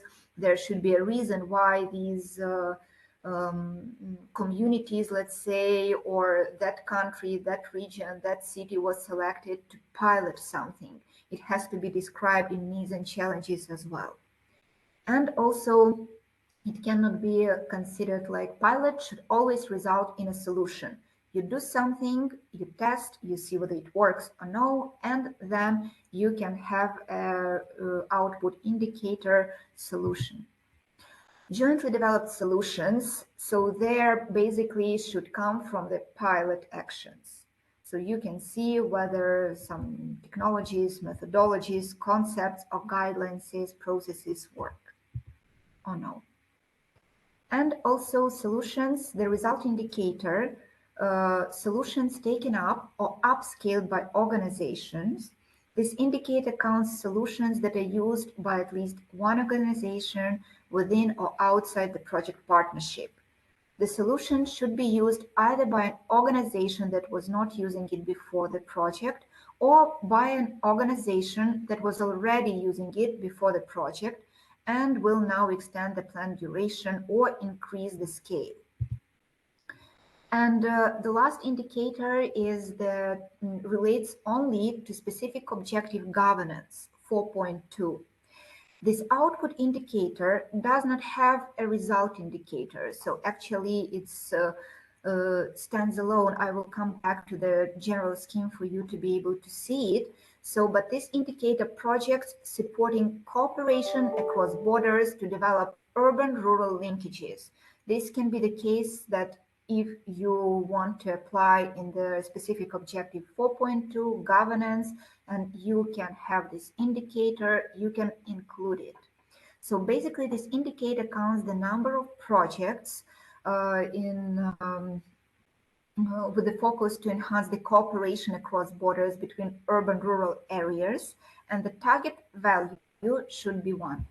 I want to come back quickly to my first slide, which was about the indicators. So basically here you can see the overview, you can understand now, and maybe this puzzle in your head is a bit easier to be joined, because you can see that you should have one mandatory output indicator and result indicator. These are organizations cooperating across borders. Here, RCO 87. Every project, each and every project should have it. So please do it. But on the top of all, for the project to be eligible, you should have one more. So minimum requirement is to have 2 outputs.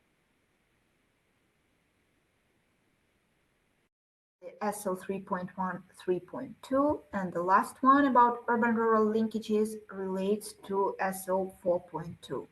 And here you can see the interconnections, and again I draw your attention that pilot actions should result in joint developed solutions. So here it's very important for you to understand. Of course, if you want to come back to and read again, to know more, to learn better about the intervention logic and project indicators and program indicators, I would advise you to read carefully Annex 1 of the applicant's manual.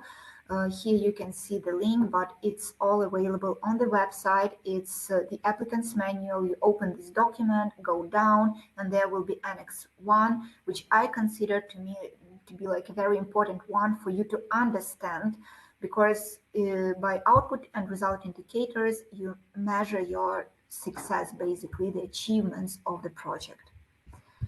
For now, I will go back to the system again, because I haven't finished. Nashi, would you be so kind to say whether you can see that I'm in the system? I still can see the presentation. You can see the presentation still. Good. Then I will leave the presentation, stop sharing, and go back again to share screen.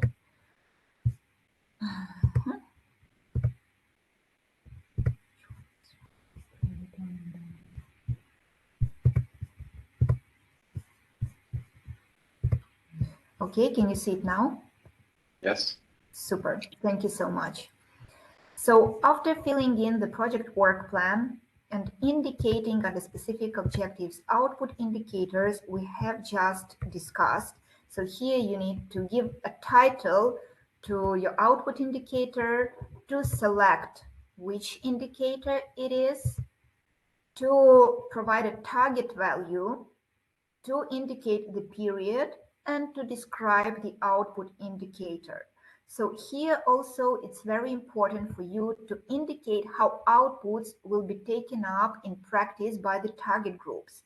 It will be the quality assessment question again. So output, it should be clear if you produce something that it will be and how it will be taken up by target groups. Project results basically the same. You should select the result indicator. You should provide the target value, the delivery period, and the description. Of course, The only thing which differs from the output indicator is that here you can select after project implementation. It can also be the case. So it can be within the project periods, of course, but an interesting fact for you to pay attention on that you can also select after project implementation. Project time plan will be generated automatically by the system because it will collect all the data when you fill in the delivery period in activities, in deliverables, results, etc., etc.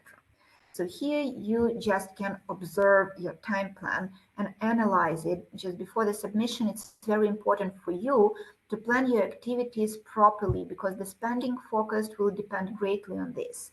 Every half a year you will have reporting, and during implementation it will become a very important issue, I would like to say. The section project management. Here you have to indicate how will you coordinate the project. Who will be responsible for the coordination? Will you have any other management structures, thematic groups, steering committees, activity managers? How will internal communication work? There is no need to repeat the information which you indicated in other parts. So, for example, it can be the case that some partners may have external expertise externalize their management, let's say it like this. So which also should be indicated here that these partners did it and explain why, maybe, because it should be the logic behind that you have the organization on board and it should have thematic competence, and so it can be many different cases, but if you have something, you should describe it for us to understand. C7.2, which measures will you take to ensure quality in your project? So here, basically, you need to describe the quality management and quality assurance of the project outputs. So if external experts will be used or if internal staff will do this. So, but please pay attention to secure the independence of the quality assurance manager. Section C7.3.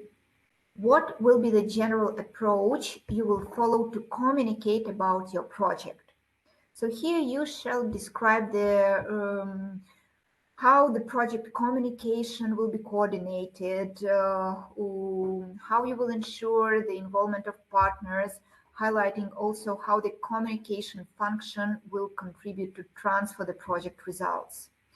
Also, maybe I forgot to mention, the capitalization activities are also mandatory. So when you develop your work plan, capitalization should be considered. It can be either a separate activity or it can be integrated in other activities of the project.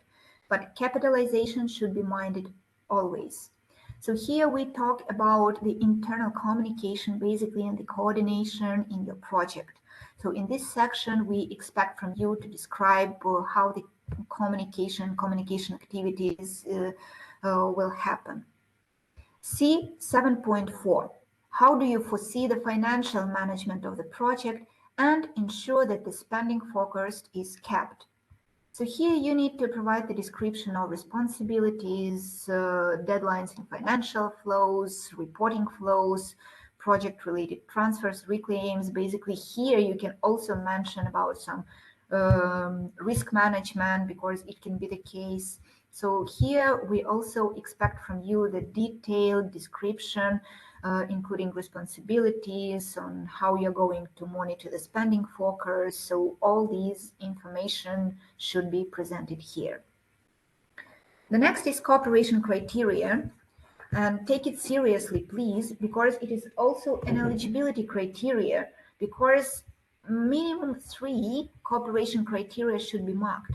If you leave it like this, your project will be not eligible and will not be assessed according to quality. So actually, you can select all 4 cooperation criteria, 2 criteria mandatory, joint development and joint implementation, and you can select 1 more and it will be minimum 3 then, or you can select 4 of them. And of course, you can provide a description here. Horizontal principles, of course, you need to identify the effect. The first one is as for the sustainable development, which effect the project has on it. It can be neutral, negative, positive. And of course, you should provide the description. And of course, if there is a potential risk to their sustainable development, it also depends greatly on the national legislation and on the types of activities within the project. Charter for Fundamental Rights, Gender Equality and Non-Discrimination is, it seems to me, very clear that when you plan your activities, events, you should have a non-discrimination principle. You should involve equally men and women.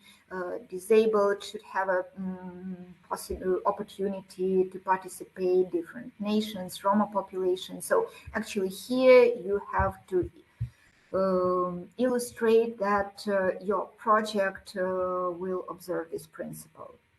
The last one is strategic environmental assessment. If applicable, it's put if applicable because actually it may relate not to all the projects, but if some activities will have some impact on environment, on nature, on human health, so then it will fall under the scope of the SARE directive and that of the UN Protocol on Strategic Environmental Assessment of the ESPO Convention. So the responsible project partner shall also follow the respective national legislation as well and provide the description in this field. The next section is about durability and transferability. The first section C8.1 is not applicable for you. Just put an A here. You should put at least something, otherwise the system will not give you a possibility to submit the proposal. That is why put an A, not applicable, and move on.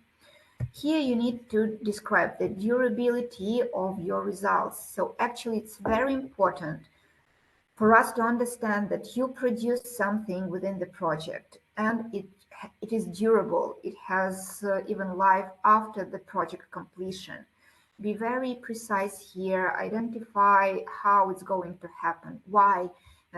Also, whether EUSDR will come and help here to also help you to have durable results and effects of your project.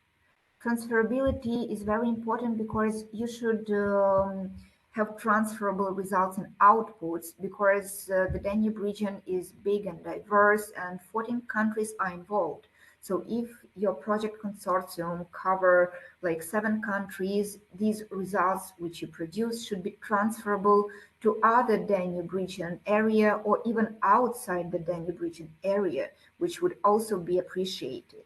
So here we expect this extensive description from your side.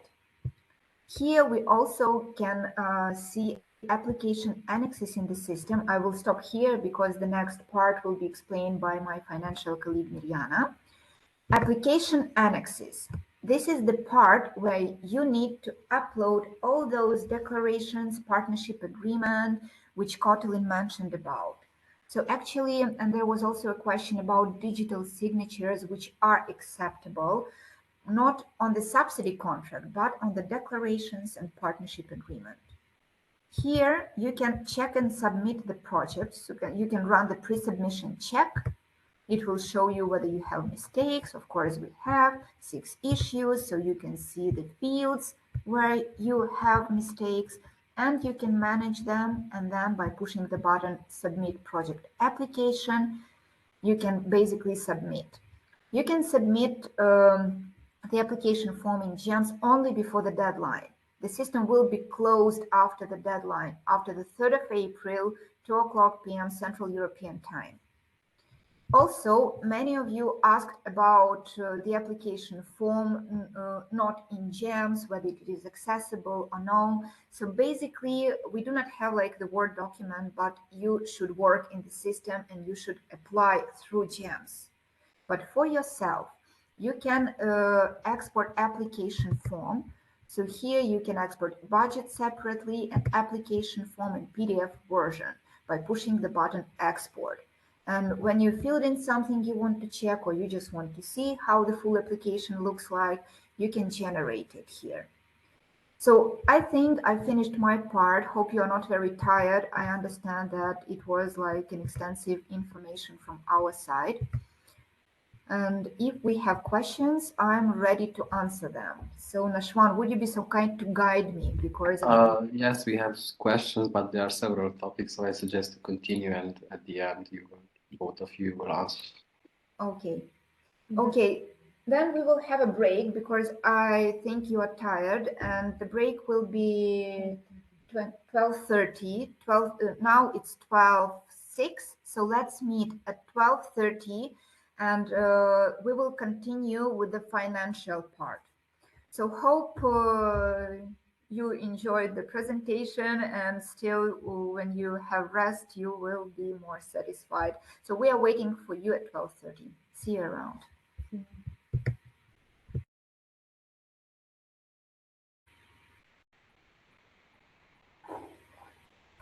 Hello, welcome back. My name is Mirjana, and today I will talk about the financial management of the project. And now I'd like to share my presentation.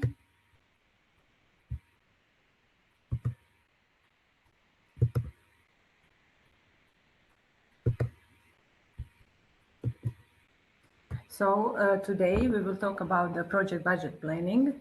Then the next section will be we will go through eligibility of expenditure. And at the end, we will go back to the GEMS, and I will explain you how to set the budget part of your application.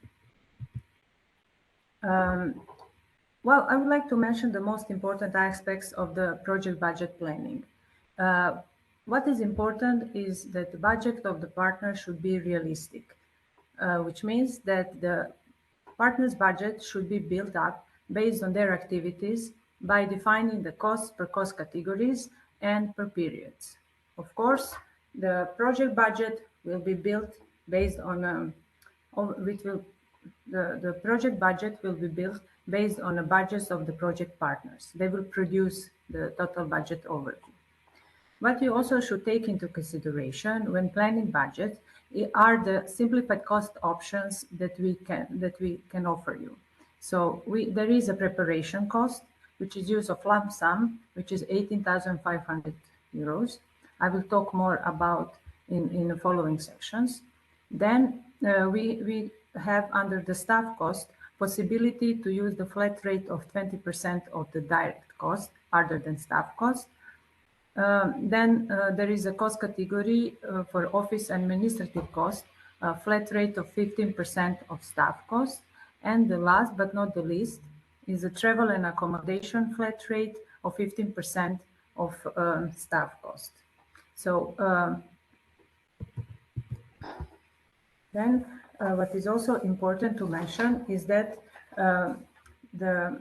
this is reimbursement. We are working on the reimbursement principle, and 100% of the project budget will be distributed per source of funding. 80% will be Interreg funds, and 20% should be provided by the project partner. It will be own contribution, which can be a state, public, or private.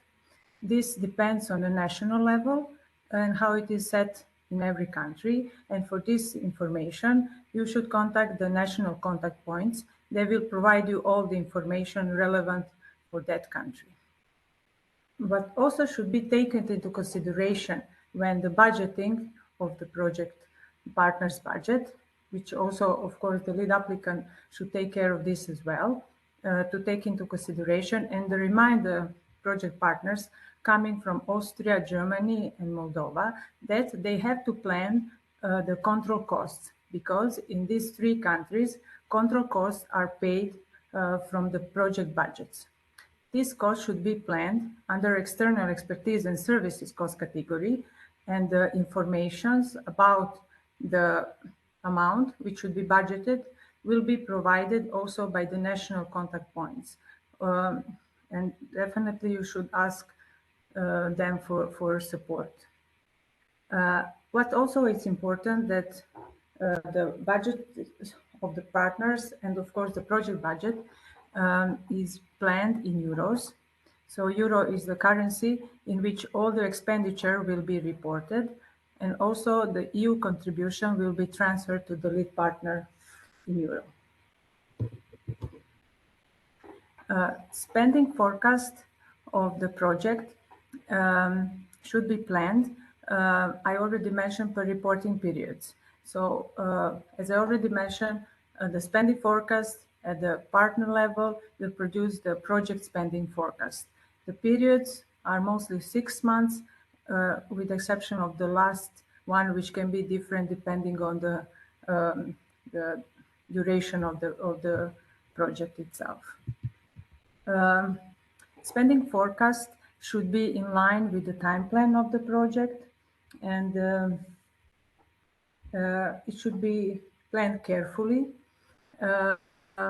What does it mean to be in line with the time plan? Which means that should be taken into consideration which activities will be fulfilled during the reporting period, which expenditure will be incurred, paid within a certain reporting period, and validated during this reporting period, because then they should belong to the reporting period where all this is fulfilled. Also should be realistic, taking into consideration the time frame for each activity, of course, including the time which is needed for a public procurement and payments.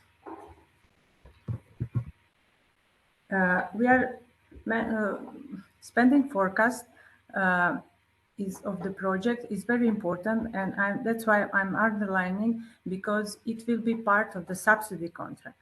And in case the validated expenditure is not reported according to approved spending forecast, the MAJS is monitoring this spending forecast during the reporting, and we are assessing the level of underspending and all the reasons for lower financial performance, which can lead to the commitment of the project by reducing the project budget and corresponding contribution of EU. Of course, that's why it's important to try to set it realistically. Few words about the time frame of the reimbursement. So, as I already mentioned, the reporting period is 6 months. So during this time, the expenditure will be incurred and paid. They should be reported. Then, within 3 months, every project partner needs to prepare the partner report. Then the national controller will verify the report, and then the lead partner should compile and prepare the project progress report and application for reimbursement within 3 months. Then the project partner the lead partner is submitting the project progress report to MAJS for checking, and we have 30 days for performing these checks and to verify the progress report. But what is sometimes delaying of this approval is the low quality of progress report. So it's very essential that the project progress report is done in high standards, that we don't, to avoid this completion round and actually extending the time which is necessary. After the MAJS approves the verification report, then the project goes for a payment procedure to the certifying authority, and they usually need 10 days. So overall time frame from starting of reporting period to reimbursement is 10.5 months. So that's why it's also very essential that every project partner should have sufficient financial capacity. Eligibility. Now I would like to talk about eligibility of expenditure. Hierarchy of rules, non-eligible cost, eligibility in time, and eligibility of expenditure by cost categories.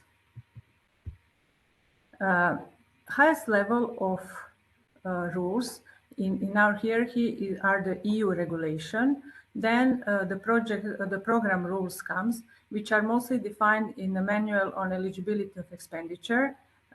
This latest version of 2.1 from December 23, you can find on our website under the second call, where all the documents are there. And then the third lowest level are the national, including specific institutional rules. Eligibility rules lie down in the manual of eligibility of expenditure, shall not be overruled by the national or institutional rules. A few words about non-eligible cost. So in this programming period, value-added taxes is non-eligible except for operation of where the total cost of which is below 5 million euros, including VAT, which means that the projects which are the total budget of the project is below 5 million euro, the VAT is eligible cost. Or if the projects are higher, more than 5 million euros, then it is eligible only where it's not recoverable under the national VAT legislation. In this programming period, for example, the cost of gifts are not eligible, and then costs related to the fluctuation of the foreign exchange rate. In-kind contribution, it's not eligible, and project expenditure split among project partners in sense of cost of sharing of the common costs. Few words about eligibility in time. So in order to project expenditure to be eligible, they had to be incurred and paid between starting date of the project and project end date, as it is defined in application form, and also it will be defined in the subsidy contract. There are 3 exceptions from this rule. First of all, it is exception of preparation cost. So for preparation cost, there is possibility as a lump sum for the project to be received in total value of 18,500 per project, and which is the 14,800 euros in the EU contribution. This money is treated as in a form of lump sum and can be reimbursed to the projects which did not receive any financial support for the project preparation under the EU strategy for the Danube region, seed money facility, or any other EU fund. Later in GEMS, I will also show you how you can set this and set this in application form.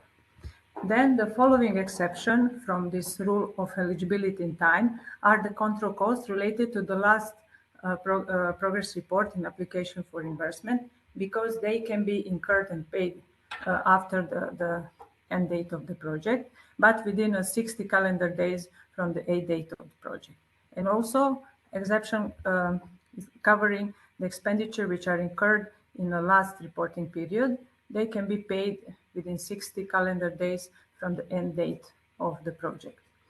This deadline for payment is defined in Article 3.1 of the subsidy contract. Now to talk a little bit and to go through eligibility of expenditure by cost categories. By the regulation and also in our the manual of eligibility of expenditure, we defined 6 cost categories. First is staff cost, office administrative expenditure, travel and accommodation cost, external expertise and service cost, equipment expenditure, and infrastructure and works. Staff cost.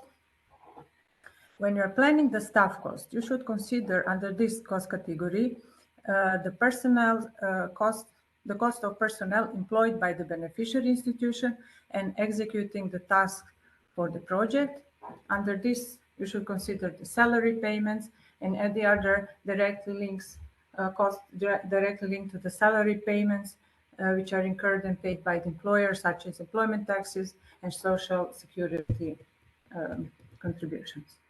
Under the cost category staff cost, we have 2 reimbursement methods. One is the real cost, and another one is the flat rate of 20% of direct cost other than staff cost.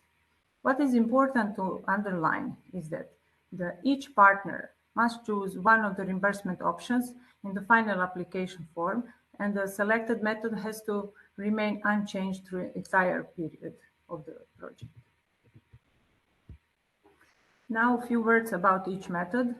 So what is the most important for the staff costs reimbursed on a real cost basis? That the justification and supporting documents are necessary. And under this method, there are two options: full-time working on the projects, which no timesheets are necessary to be provided for this option. And then regarding the part-time work on the projects, there is option of part-time with a fixed percentage of time work per month on the project. In both cases, so we don't have to provide the timesheets. Staff cost option for reimbursement on a flat rate basis. 20% flat rate is defined in application form, and it will be automatically calculated by the GEMS when you are budgeting, and also in the following sections when you will report for each reporting period. No justification, as every simplified cost option, no justification and supporting documents is needed to submit it to our program and to controllers for justifying these costs. In case staff costs are planned on a flat rate basis, no further staff costs can be incurred on a real cost basis and be reported under this or any other cost category. And what is also should be taken into consideration that eligibility of staff costs does not depend on the form reimbursement, which means that if for some reason the staff costs are not eligible to be reimbursed from our program, flat rate should not be chosen in this case. Second cost category are office and administrative costs. It is offered as a flat rate on basis of 15% of eligible staff costs. In order to use this option, when setting the project budget, the project partner's budget, it should be selected in application form. In this GEMS demonstration, I will show you how to do it. So as I mentioned already, the same rule applies for this simplified cost option, that justification or supporting documents are not necessary to be provided to the program. If in this case, if the staff costs are not eligible, office and administrative costs cannot be declared. So if staff costs are not declared on a flat rate basis, office administrative costs are eligible. So if you selected a staff cost on a flat rate, you can also select office administrative costs. It's not a problem to combine these two flat rate options.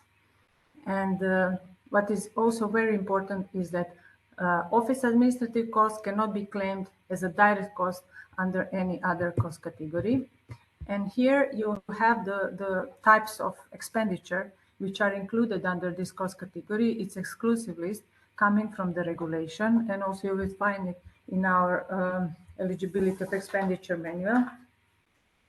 And for the reason what was just mentioned, that this type of cost should not be declared or budgeted as a real cost under any other cost category than office and administration cost.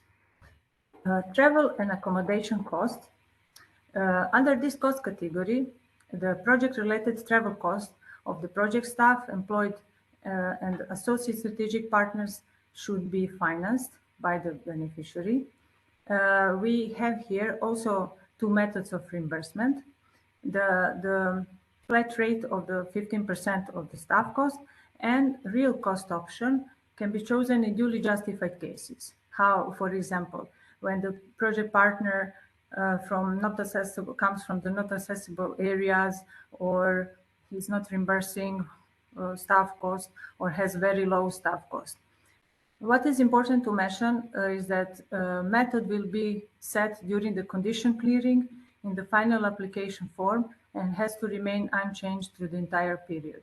So in case someone would like to have real cost, it should provide a strong justification for it. Now, a few words about every method. So travel and accommodation costs reimbursed on a flat rate basis. They are calculated as 15% of eligible staff cost, as I already mentioned, and the same rule applies for the simplified cost option. There is no justification and supporting documents is needed. And in case travel and accommodation costs are planned on a flat rate basis, the further travel cost of the project staff and associated strategic partners incurred on a real cost basis cannot be planned under this or any other cost category. Travel and accommodation costs of associated strategic partners are covered by the flat rate of the sponsoring project partners. There is no need to provide justification or some supporting documents in this respect. And as I already mentioned, the eligibility of travel and accommodation costs does not depend on the form of reimbursement. In case the real cost basis is selected, then under this cost, you can reimburse travel cost, cost of meals, accommodation cost, visa cost, daily allowances. What should be treated as with attention is that travel and accommodation costs of associated strategic partners should be planned in the sponsoring project partners budget under travel and accommodation cost category, not under the cost category external expertise. And travel outside the program area are subject of approval of JS. So if it's possible, you should include it already in the application form. So the fourth cost category are external expertise and service costs. All the services and expertise provided by the company, institution, or natural person other than the project partners of the project and which are necessary for the project implementation should be budgeted under this cost category. So, for example, studies, training, surveys, promotional communication material. Then also, as I already mentioned, cost of control, this verification, external cost expenditures, then travel and accommodation of external experts, speakers, chairpersons of the meeting should be declared under this cost category. What is important that in case you have to pay the registration fee for participation in events, it should be planned under this cost category, not under the travel and accommodation cost category. And the stakeholders' travel and accommodation costs should be planned under the cost category external expertise, not also under travel and accommodation. And cost of website and project logo created by the project partner as a simple communication tool are not eligible. Cost of equipment is the following cost category. Under this cost category, we can claim the office equipment, you can budget it there, then the IT hardware and software, furniture, fittings, laboratory equipment, machines, instructions, tools.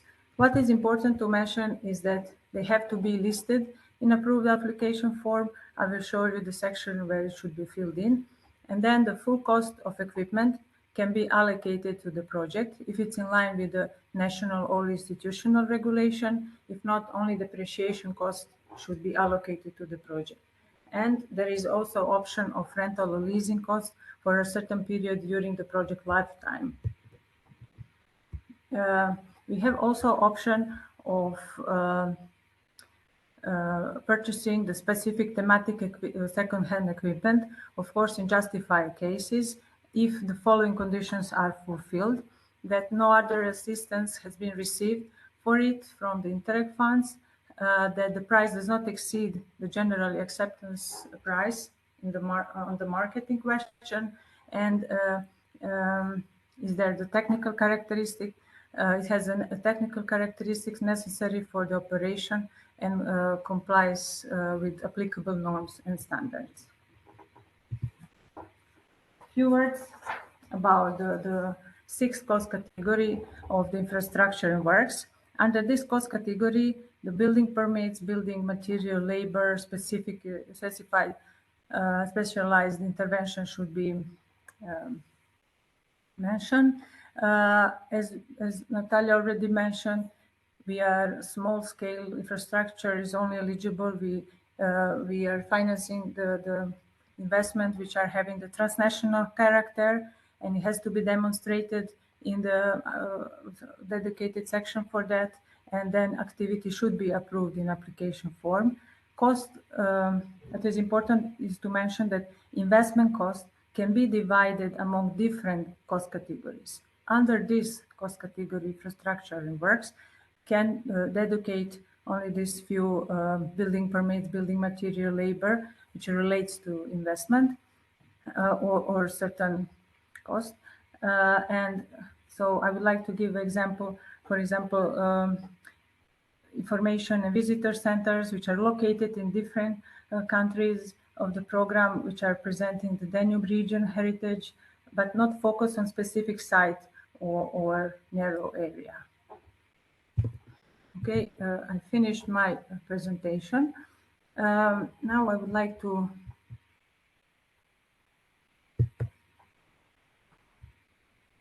show you gems.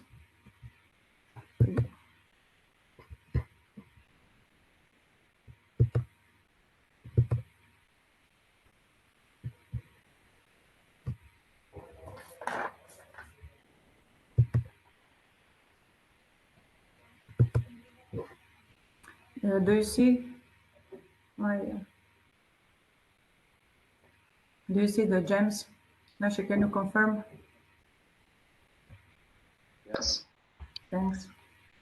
So I went back to our project application, and I would like to start with this project identification section. Natalia already mentioned, but it's very important before setting any budget for any partner is to define project duration, specifically to define periods, because the budget of each partner will be defined per cost category and per periods. So we will go to, in order to fill it in and to edit the budget of each project partner, you have to go to this section B, and let's go, for example, to lead partners. I have already filled it in for you to have an overview. So in the upper section, project budget overview, you see the cost per cost category that I have just explained. And here you can select, I have selected for this partner, for example, to have all three flat rates, and this will be automatically calculated by the system. What you should fill it in are only the cost categories with the real cost.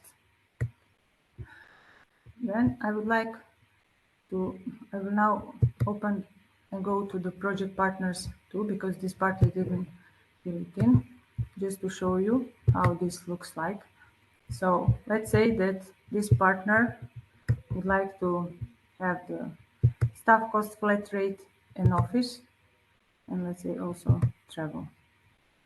You always have to save changes. Natalia mentioned several times, but it's really important because otherwise you lose your work. So as you can see now, since we selected these first three cost categories as a flat rate, only editable are the external expertise, real cost, equipment, and infrastructure and works. Let's say that what I would like to start with equipment, because all other cost categories except equipment should have one entry, which means that the budget for certain cost category should be indicated in one amount, in one row, and only for equipment you should list in details per piece of equipment. Let's say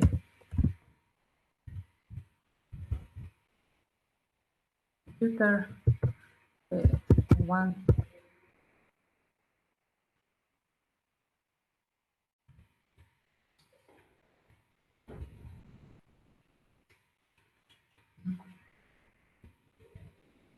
Okay, and then what you have to next step is that you should distribute this total amount under the adequate period, as we mentioned at the beginning of my presentation, where this cost will be incurred, paid, procured.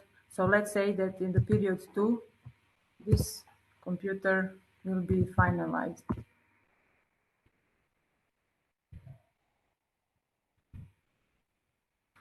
Of course, until you have the total amount distributed per periods, system will not allow you to save the changes.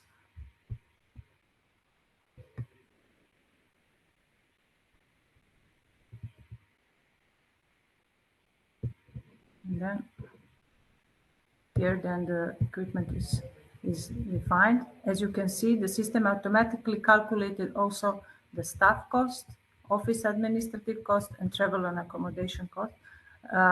Flat rates based on the settings. What I would also like to mention here, that under the co-financing, you should also update and define this part. In the section, you have to select interest funds, but under the origin, the type of contribution should be selected private or public. For example,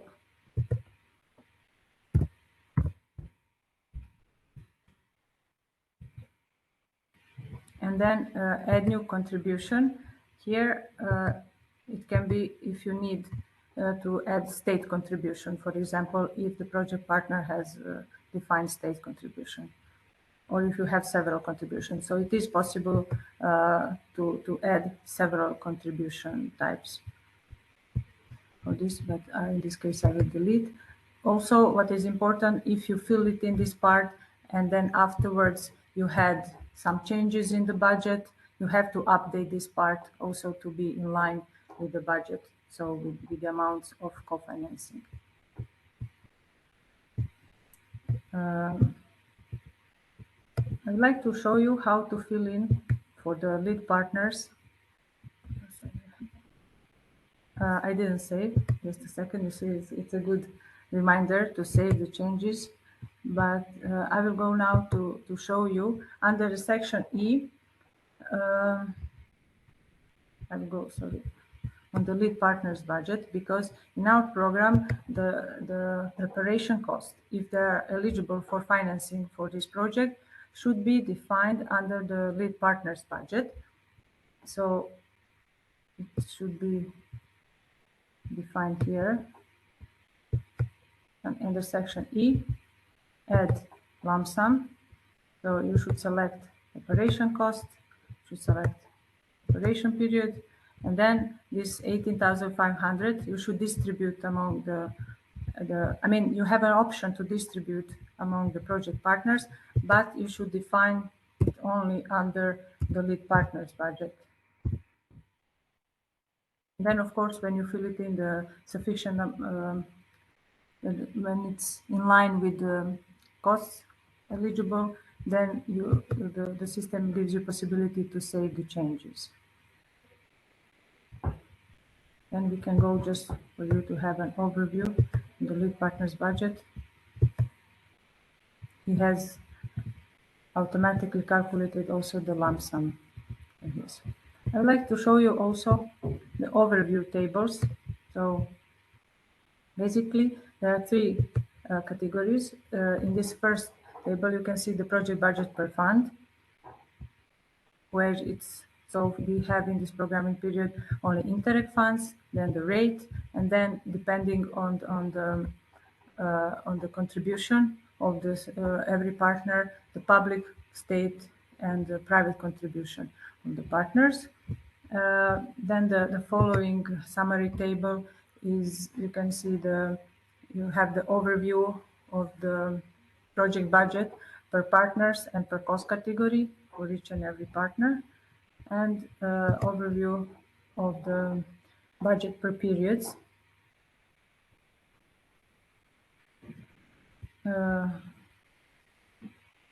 And yes, I think this is all what I would like to present you today.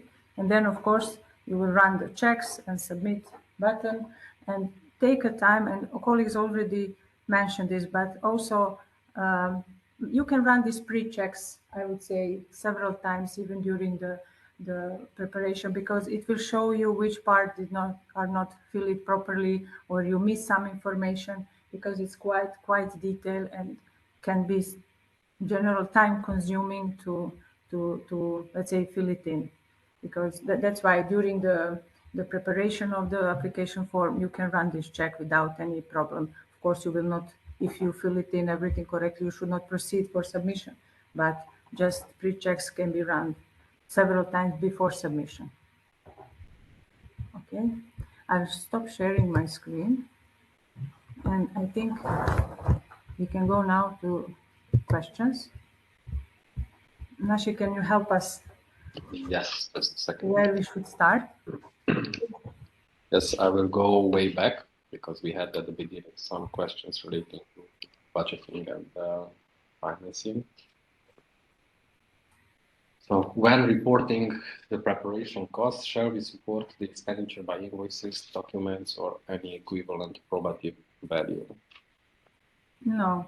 As I already mentioned, the preparation costs are lump sum, and it should be, if of course the lead partner or the project did not receive already some funds, different funds for preparation of this project, then we will receive so no supporting documents is needed from the lead partner to be able to reimburse. You just need to support this to justify that. I mean, not in this moment, but it should be, they should not receive some funds before for this. Okay. Can we combine e-signatures with paper scan signatures on sheets of the partnership agreement? Yes, theoretically, we accept digital signatures, and of course, it's clear when it's about ASP declaration, co-financing declaration, when only one signature appears. But on the partnership agreement, the lead partner should countersign each page. You can combine actually, so it can be two digital signatures. If one signature is digital, another is not digital, it's actually the way out can be so for you to upload in the system the document with the digital signature for it to be verifiable. For example, the lead partner can, if a partner signs it with a digital signature, the lead partner can print it out and countersign it manually, let's say, and then upload it in the system as well. But it should be also in the system this e-signature, which is verifiable actually. So this is the option which can be applied. Hope it's understandable. Thank you. Thank you, Natalia. Next question has the three parts. I can repeat it if it's necessary. Just let me know. Will we receive the presentation? I can answer this. Yes, this will be uploaded also with the recording. And I forgot to say that the subsidy contract cannot be signed with the digital signature. So if we are talking about the documents you upload in the system when applying, so the digital signatures are acceptable, but not on the subsidy contract, the document basically which is signed when the project is awarded. So just a small disclaimer. Sorry, Nasha, I interrupted you. No problem. Thanks for the clarification. So the presentation and the recording of the webinar will be available later, latest tomorrow on our website. Second part of the question, should all project partners contact their NCP? So just NCP can be contacted just in case to clarify the legal status, whether they're eligible applicants or no, to clarify maybe the co-financing. So sometimes some useful tips can be given on control systems or national rules. Also the amount which should be budgeted for the certain partners. Yes. So they will provide information also on this level. So it's not a must. We cannot force. It's a justice recommendation actually, because it's reasonable and relevant. Yes. Yes. Because if the partner did not, it can happen maybe for this reason that partner does not budget in the partner. It does not include the control cost, for example, and he should finance it. So it can be a significant amount for this partner. Then we will not allow increase the budget in further for, in the future for this partner for this reason. Okay, thank you. And where can I find the official documents like partnership agreement? Do you have a link?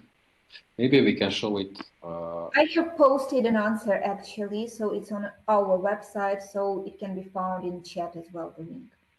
Okay, great. Next one. I would like to know the total amount of a project.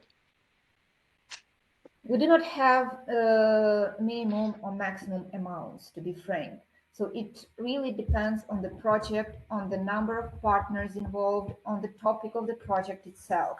So you can check the average size of the partners, and there are also budgets of the projects on the website from the previous program, Danube Transnational Program, just for you to have an understanding. But we do not restrict applicants with the minimum and maximum amounts. It should be reasonable. Okay, thank you. Next question is there a pre-financing of the project? No. This was already answered. It's only reimbursement. You spend your own money, and then after reporting, you get the reimbursement in the amount of 80%. Thank you. What are the procurement procedures for non-EU countries? What are your procurement procedures? Yes. It depends on the country and also what is signed in each and every country with the financing agreement. So basically, it should be in line with should be also contacted the national contact point for this. Okay, thank you. Is there a prescribed minimum amount of budget per partner? Already answered. No. But it should be justified actually, and during quality assessment, it's one of the questions, is the budget balanced and justified by activities of the partners? So actually, there is no limit, but it should be reasonable, justifiable, and also not to have a heavy representation of one partner with the 80% of the total budget, and other partners would be like with indicative budgets. So it's you would lose scores during quality assessment actually if you will have such discrepancies and imbalances. So we cannot say that the budget can be balanced 100%. Of course, it cannot be so. Different partners play different roles, but the budget should be adequately distributed among partners according to their roles in the project. Thank you. Next one, when budgeting, should we provide scanned service provider offers in order to indicate rational budget planning? No, no. You don't have to provide us any justification document for this. Can we upload electronically signed documents, or shall they be signed in traditional way by hand? Yeah, So, they can. yes. Is there somewhere an open database of successful projects that we can see and get some inspiration? From the previous program, Danube Transnational Program 2014-2020, so on the project website, you may find projects. So when we will have the new project website for the Danube Region Program, which is ongoing program, so from the first call for proposals, there will be, of course, projects with a short description amount and for you to have an understanding of them. Yes, thanks. Thank you. Next question. Is there a minimum number of target groups that should be reached? As for the target groups, no, but so there's no minimum or maximum. You do something and you can indicate one target group, two. It's also the part of the quality assessment actually. So your project should produce results which are relevant for certain target groups. And of course, it's reasonable because it's a big transnational project that they can be diverse, but there is no limit. No. What is the minimum and maximum amount that can be accessed within a project? There is no minimum or maximum. Next one. Will already started projects be accepted that are being carried out in phased manner? First phase has begun, and our plan is to apply for the core with the second phase. It's difficult to understand what you mean by second phase. If you're talking about first call for proposal, and if you are successful in the first call for proposal in the Danube region program, you can submit the project for the second call, like to have not a prolongation, but to bring some added value to already existing results. But if I understand this question correctly, so at least the formulation is not 100% clear. If I answered, it's okay. So if I haven't answered, please reformulate the question. Thank you. Thank you. Is the acquisition of laboratory equipment considered an investment? The laboratory itself is already established. First of all, I already mentioned in my presentation that investment can cover several cost categories. In this concrete case, the laboratory equipment will be planned under the equipment cost category. But if it will be part of investment, this should be explained in application form, and it should be then explained this transnational character of investment should be demonstrated, and definitely. So it can be part of investment, but doesn't mean that it will be investment. As far as I understood, yes, the laboratory is established. So basically, you do not need refurbishment. You will not paint the walls and build a separate premise. So actually, if it exists and you just need to put some equipment on the table, so then it's equipment. Yes. So depending on activity itself, this is the answer. Thank you. Would like to do, yes. Is there option for flat rate for staff costs? Yes, I explained. Yes. Public event is not joint activity, also not if this is specially organized for the specific target group. Actually, what is understood under public event? Yes, I understand your question because it relates to the intervention logic presentation and the indicator participations in joint actions promoting gender equality, equal opportunities, and social inclusion.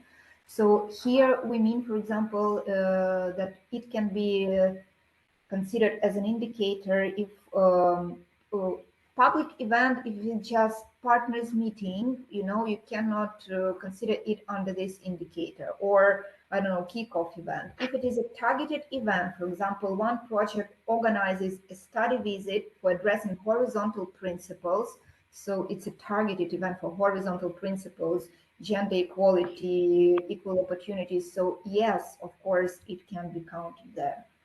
So hope I answered this question. Thanks. Thank you. Next one is a rather longer question.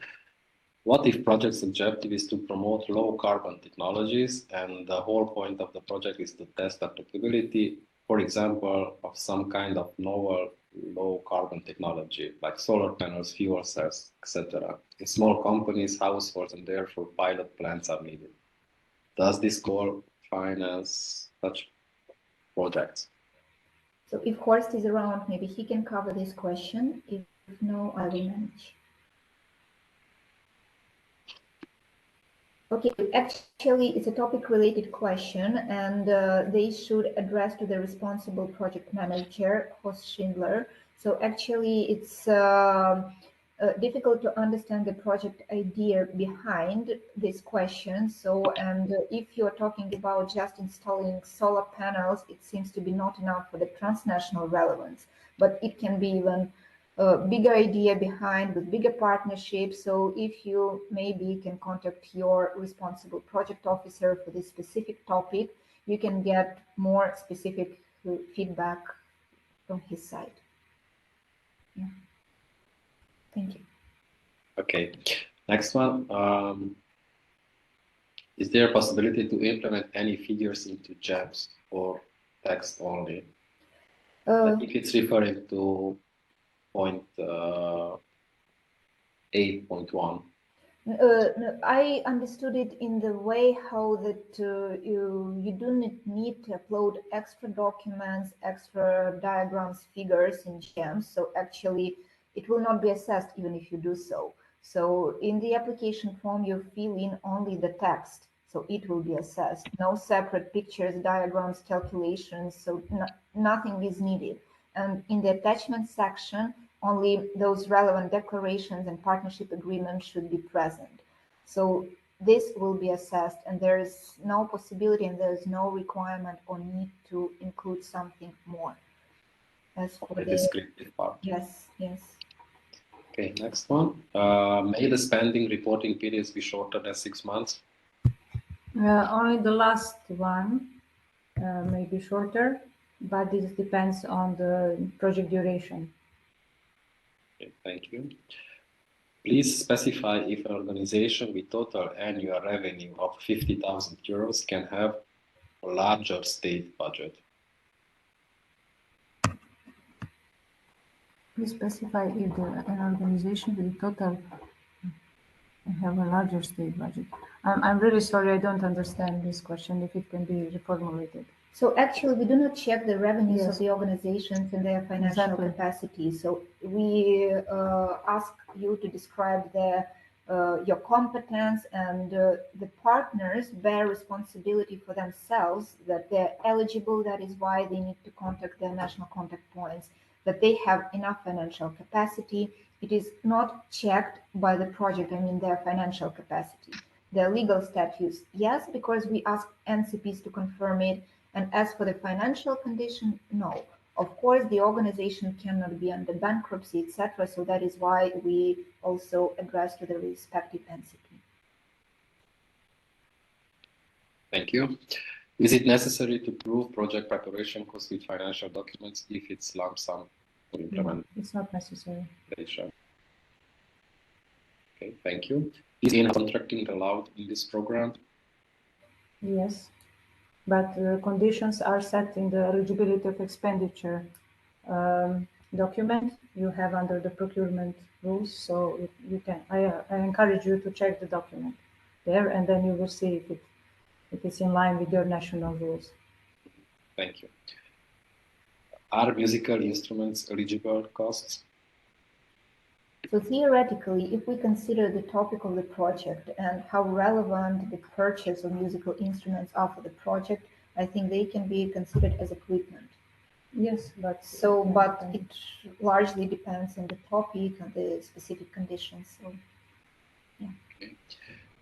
What is the financial limit for small-scale infrastructure activities? We don't have any limit, the financial limit, but of course we do not finance these big financial infrastructures.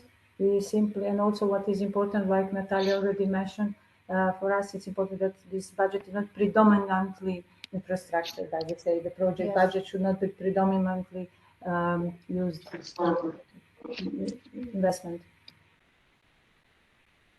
Thank you. Is there any limit for equipment purchase? It should be rational. We don't have any set, and it should be really necessary for the project implementation. So depending on activities, how the project is set. Thank you. Do the budget that has been allocated to the successful projects in the first call decrease the indicative budget of the relevant specific objective as compared to the table available in the call document? All the information about the second call for proposal and indicative allocations per specific objectives are available on the website. Actually, so it's now after the selection of the first call project. So this was the reason why the announcement of the second call for proposal was shifted. It was because the modification of the allocation per activities, and some priorities like priority 1 then use the whole budget which they had. So it's interconnected because it's the whole budget of the program. But as for the second call, you can find the information on the website. So this is our answer. Yeah. Thank you. Is it acceptable if the lead partner company is half public, half private? I think this is the question to the national contact point. So it really depends on the country. So as I do not want to name the country, but I think I know where this question comes from. So actually the answer, ask your national contact point and they will give you an answer. Thank you.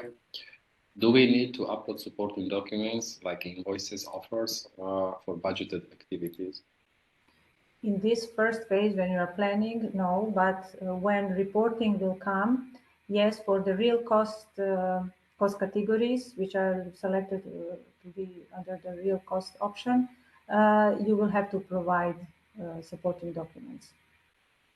This is only in reporting, but in this first phase, when you are planning and setting the budget, we don't need these calculations and any supporting documents. But in the reporting phase, yes, we need, but all the rules are also set in the manual of eligibility of expenditure in details. Thank you, Mirjana.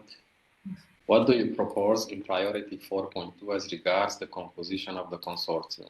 What is the ideal participation rate of research institutions, civil society organizations, regional decision stakeholders?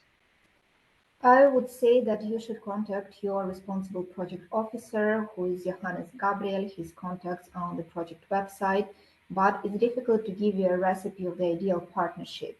Of course, for governance, and it depends largely on the topic of the project proposal. It should be a good composition or mixture of competence and territorial actually composition, and of course some relevant decision makers should be involved because it is actually reasonable in the priority 4.2. But to get maybe a more extended feedback on your idea of your project proposal and maybe how to enrich your partnership based on that idea, you can contact Johannes Gabriel. Thank you, Natalia. It seems that we answered all the questions. We are glad to hear that. So we can then move on. Thank you. We will be around in case you will have more questions. And now we are giving the floor to our Senior Communication Manager, Michal Pavlik, who will also have a very extensive and nice presentation on visibility and communication. Thank you.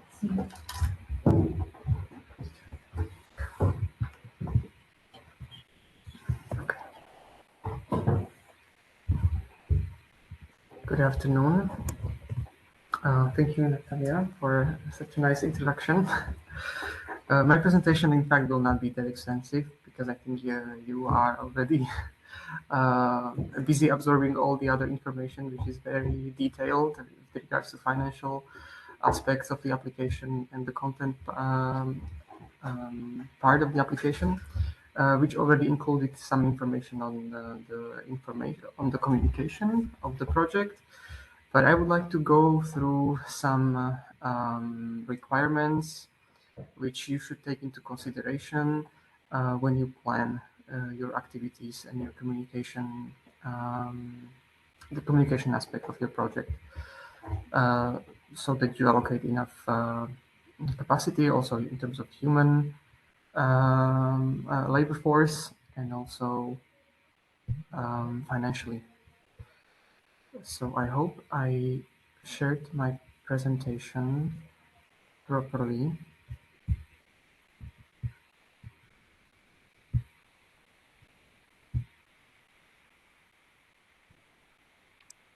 It's not yet visible. It's not visible. Okay. We like a presentation. It's open there. I thought I'm going to open the screen. If you can do it here. This one.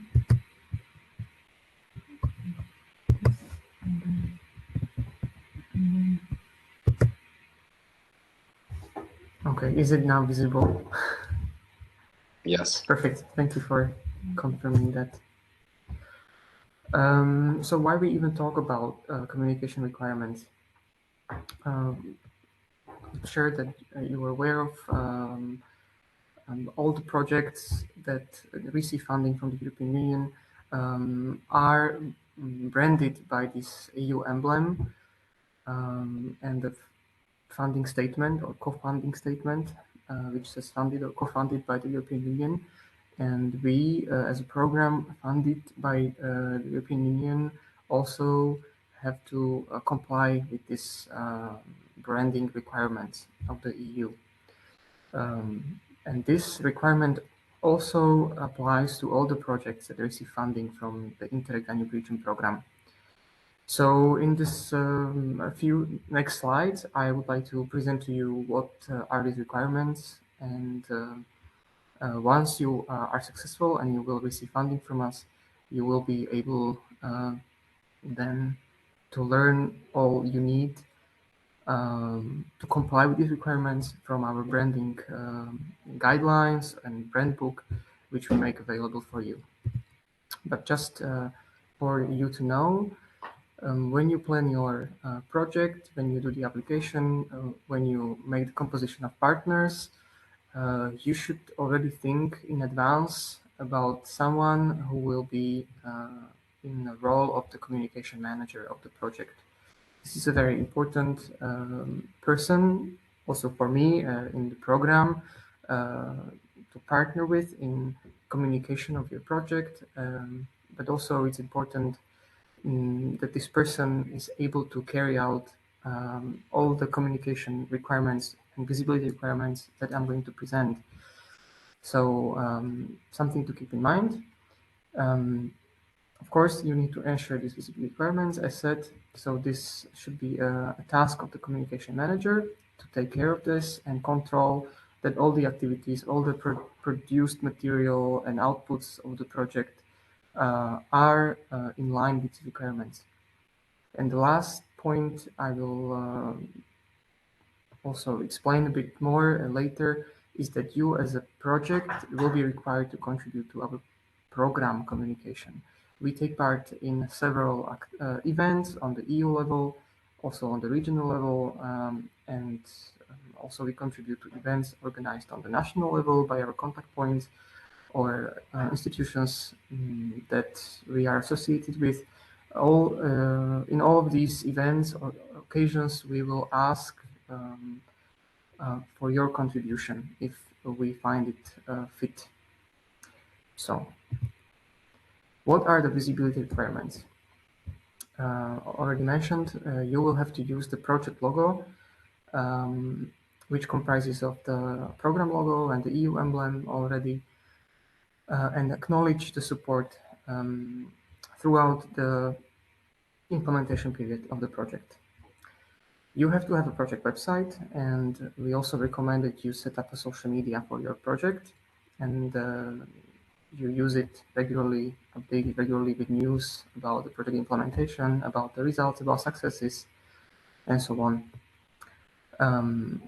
Another requirement is that each of the project partners has to put up a project poster at the premises of their organization, somewhere at a visible place, so that it's easily recognizable by everyone who enters the building, for example, so at the entrance. And also inform about the project or about involvement of the organization in the project at the website of the partner. And the last important requirement, there were many questions about equipment, about investment, about purchases, which are eligible as part of the project budget. In every case that this investment or purchased equipment exceeds 100,000 euros, there is a separate requirement how to acknowledge our support.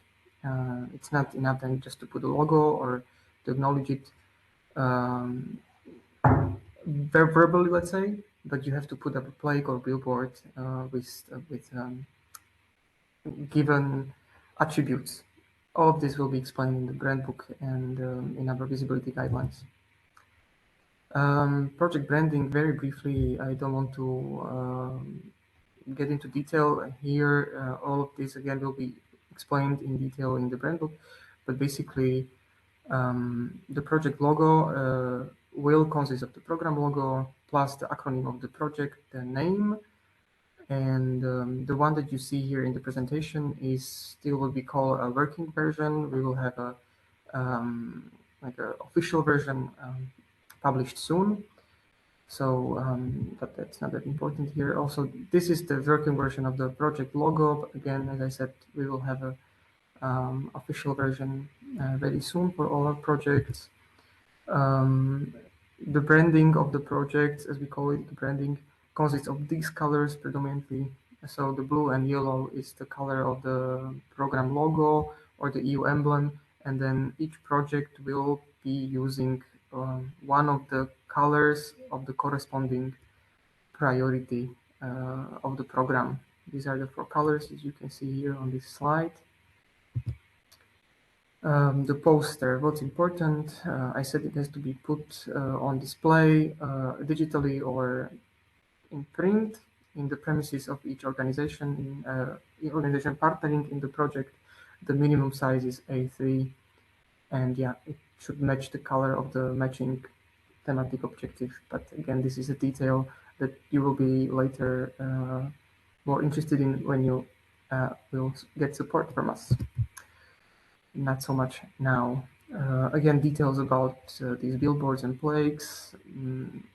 Just to keep it in mind, if you plan an investment or purchasing equipment in total cost which exceeds 100,000 euros, this is something that should be planned as well.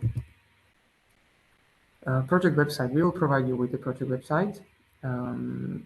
It was also mentioned in the previous presentation or in the question and answers part that you should not, and it's not going to be eligible to create your own project website. It's going to be embedded in the program website. You will get the login information and also tutorial on guide how to use it. So that will be provided by us. But social media, of course, this is something that you will have to set up on your own on any of the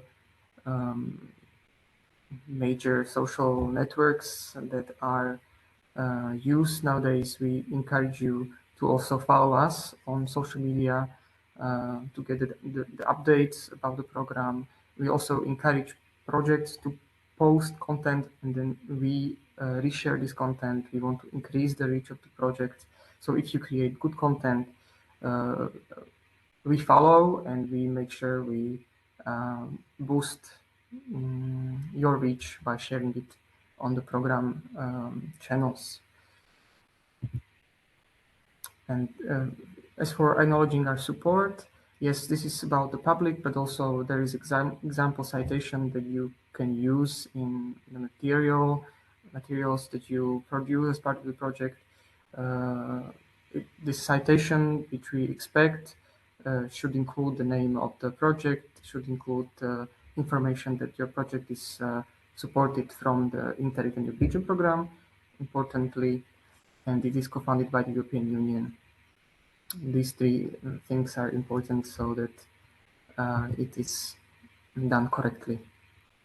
And just to go back to what I said at the beginning as the last point on the checklist, you will be expected to contribute to the program communication, to provide photos, to give us consent to use the photos and videos and any communication material that you produce.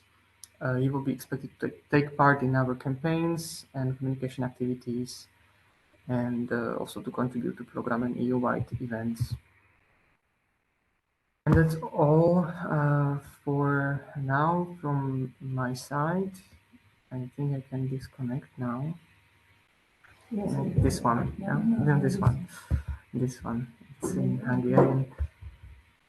No, that one. And then you can see yourself in the questions. If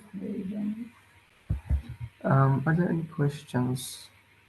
Yes, we have one. Should we name the communication manager for the project in the application form? If yes, where? Do they have to know it? I don't think so. So there's, Yeah, you will answer this, yeah. So as for the application form, actually the internal communication should be embedded in activities. And there is one place, so actually describe your communication in the project. So you just need to indicate that there will be a communication manager, and there is no need to say that it will be Ivan Ivanov, let's say, for this partner, I don't know, than someone else. So no, just an indication that there will be a responsible person, and on the top of all, there are like program requirements that it is advisable that each project should appoint project manager, financial manager, communication manager, and quality assurance manager. So usually lead partners do this. Hope I answered your question. Thank you. Thank you, Natalia. I think that's the only question we have. If that's, yeah. If that's the case, maybe we can Yes, we can close this webinar. say goodbye to all the participants. We are happy to have you on board. So, and there's one more question. Is Instagram an acceptable social media platform? Absolutely, it is. We as a program don't have it because we don't have a capacity to do it. But if you have a person in your partnership that could take care of it, absolutely, yes.